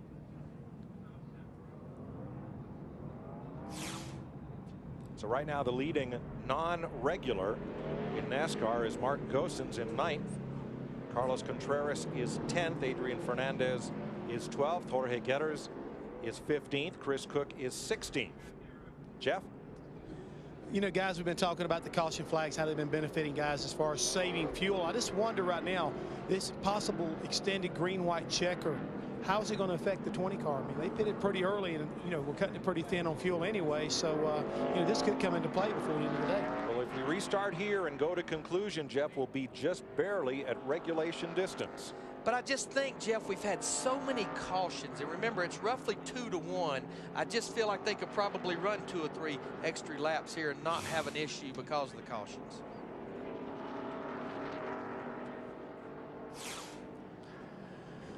See the guy up here on the right up here. That's how the guys know they're coming to the green. They don't wait to give the green flag or the one to go down here at the line. They come off of out of the S's back there, and they'll give the coming to the green sign to hold the green flag up, and they know they're going racing this time by.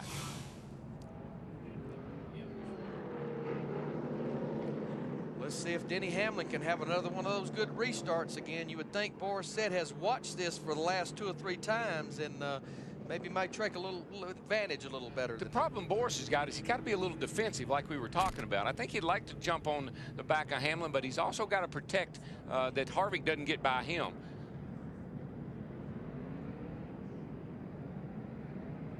And Yaley's sitting back there thinking, you know, maybe those two guys will get to roughing each other up and I'll go sliding through and the Gibbs team will come home 1-2. I saw some paper flying. Was that the paper off of Said's grill? He would hope so. Nope, afraid not. I don't think he's going to be okay. It's at 230 and 240. They don't like it. They don't like that kind of temp, but they'll make it to the end of the race. It'll be 2 laps to go when they take the green. Another caution flag would put us into overtime. Imagine that. Want to bet? Nope.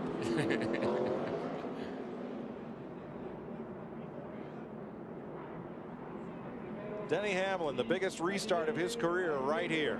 Man, he sure leaves that outside open, but it's okay because Boris isn't trying to get up there and get on him. He didn't get quite the jump on Boris Said as he did the last 2 times. Plus, Boris Said is able to pull away from Harvick just a little bit. Remember, Harvick has been pretty good after restarts. Let's see how he runs down into turn 1 this time without Harvick right up on his back bumper. Middle line. Yeah, he's not down on the bottom like he was. He's still entering a little low, which tells me the car might be a little tight, that it won't turn right there. There's the Carl Edwards in the 60 car off track.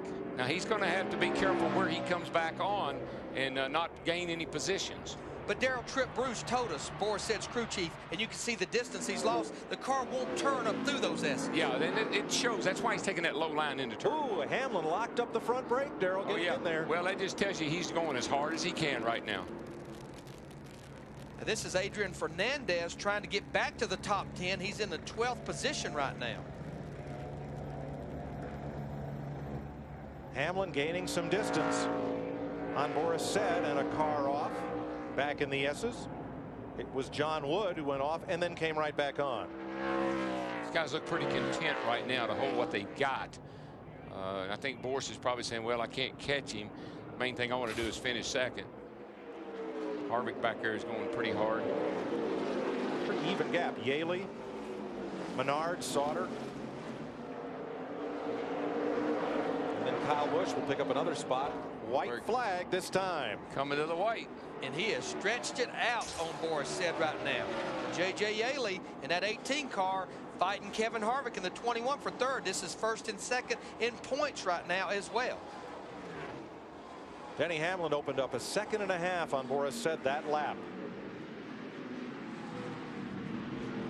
Yeah, Denny Hamlin just needs to hit his marks for about 6 more corners. Look out that windshield. And the best thing for Boris Said right now is Yaley putting the pressure to third place Harvick, the blue car. Yeah, it looks like Yaley's got a little bit faster car. I don't know if he can find a spot to get by, though. Kyle Busch is up to 7th, by the way, back there. Yeah, he picked up a spot when Carl Edwards went off. And he's caught that there he back. is. Yeah, he's right there. 5 car. A little curve hopping. Yeah, but that thing is pretty, man. It's doing it just right. She's hopping those curves and staying straight. Got the right package under that baby today. Well, he said at the top of the show, told one of our pit reporters that how is he going to do today? He says, we're going to win. Nothing like confidence. Hamlin's previous best finish in the Busch Series was 3rd last July at Loudon, New Hampshire. He finished 15th here last year. Well, it's been all about him today. It has that. Denny Hamlin in his 39th career start. Here comes Jay. Look at this. Yaley and Harvick. Harvick gets it. Didn't quite make it. Johnny Sauter beats Kyle Busch in the 5 back to the line. And you know what? I am happy for David Rogers, the crew chief for Denny Hamlin. He started out as the crew chief last year, for Jason Leffler in the 11 Nextel Cup car. Things did not work out. Joe Gibbs had enough faith to keep him on board, and here he gets his very first win as a Busch Series crew chief. J.J. Yaley's crew congratulating Hamlin's crew. Denny Hamlin led half the race, 40 laps today, and scoring his first NASCAR Busch Series win in the Telcel 200 presented by Motorola. Don't you just love a first-time winner? He's fun to watch. That kid has got some talent.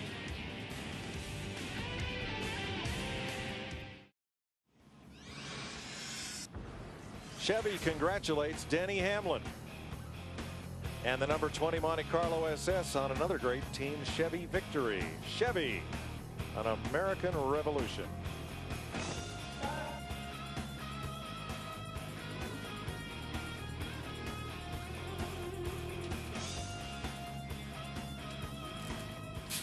For the first time in his short Busch Series career, 39 races, Denny Hamlin gets to smoke the hides and then ride what's left of victory lane.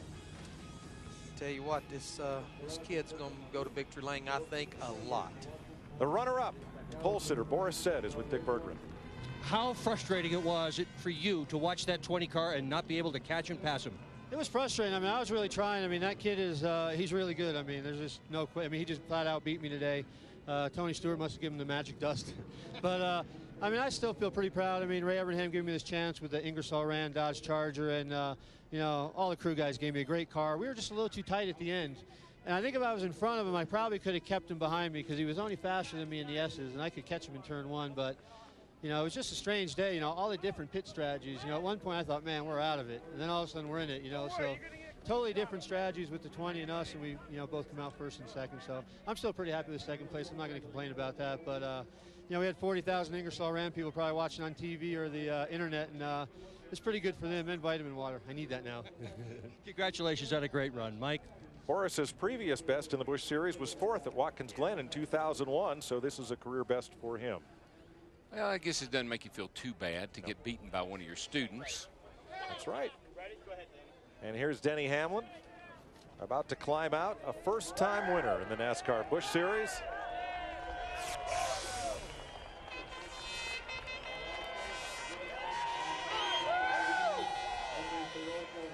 Jeff Hammond is there. Oh, man, I tell you right now, they're throwing some Coca-Cola and water and everything like that. But for Denny Hamlin right now, tell us about that, man. I mean, for 40 laps, you showed the professor the way around this racetrack. Great job today. Yeah, I can't say no for this entire crew. Everybody knows how good Joe Gibbs' stuff is on road courses, and all I did was turn the wheel. Dave Rogers, I can't be more happy to drive for him. This whole Rockwell team, it's been a while since they got their win, and I'm glad I could give it to him. It's I never imagined my first one be on a road course, but you know, it just seems like these flat tracks seem to fit me, and man, we had a great car. What about those last few restarts? What were you thinking? Well, I knew if I could just get away, I was going to be in good shape. The problem is just, you know, getting away, but you know, we were strong on restarts as well as the long run. Now we were able to pull away and just run my line. Strategy and discipline right now, Mike, is what brought this young man to victory lane. Thanks, Jeff. Let's have a look at the NASCAR Busch Series point standings after race number 3. Kevin Harvick's lead over J.J. Yaley. They finished 1 spot apart, so it grows by 5 points. Denny Hamlin 2 spots ahead of Harvick at the checkered flag. Climbs a little bit in 3rd. Jamie McMurray, who had a tough start to the day but finished 10th, is 4th in points. And Clint Boyer, who had a couple of off tracks and finished 16th, is 5th in the standings. Well, I love road racing because it takes in so many elements. You got to have a great car, but you got to have great pit strategy, and you got to have a smart driver. It's my kind of racing. And I want to give a call to Mark Gosens. Comes here, makes his first Busch Series start. He finishes in the top 10, finishes 9th. And how about Carlos Contreras? We talked about him. Finishes 11th today, the top finishing Mexican driver. Next week, the NASCAR on Fox crew moves to Las Vegas. Coverage begins Friday on Speed with Nextel Cup qualifying. Saturday, Busch Series qualifying on Speed and Nextel Cup practice, followed by the Busch Series race, both on FX. Sunday, NASCAR Race Day Green Flag Edition. That'll be on Speed. And the race, the Las Vegas 400, is on Fox. NASCAR Victory Lane on Speed wraps it all up.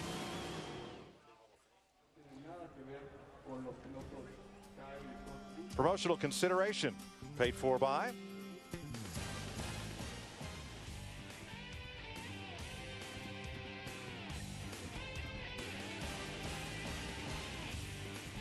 Denny Hamlin, first career victory, and a pretty popular one. Joe Gibbs Racing, 2 great cars, and a first and a 4th place finish. And all the girls go do do do do do do do do do do do, and we're on our way to Cha-ching, Las Vegas.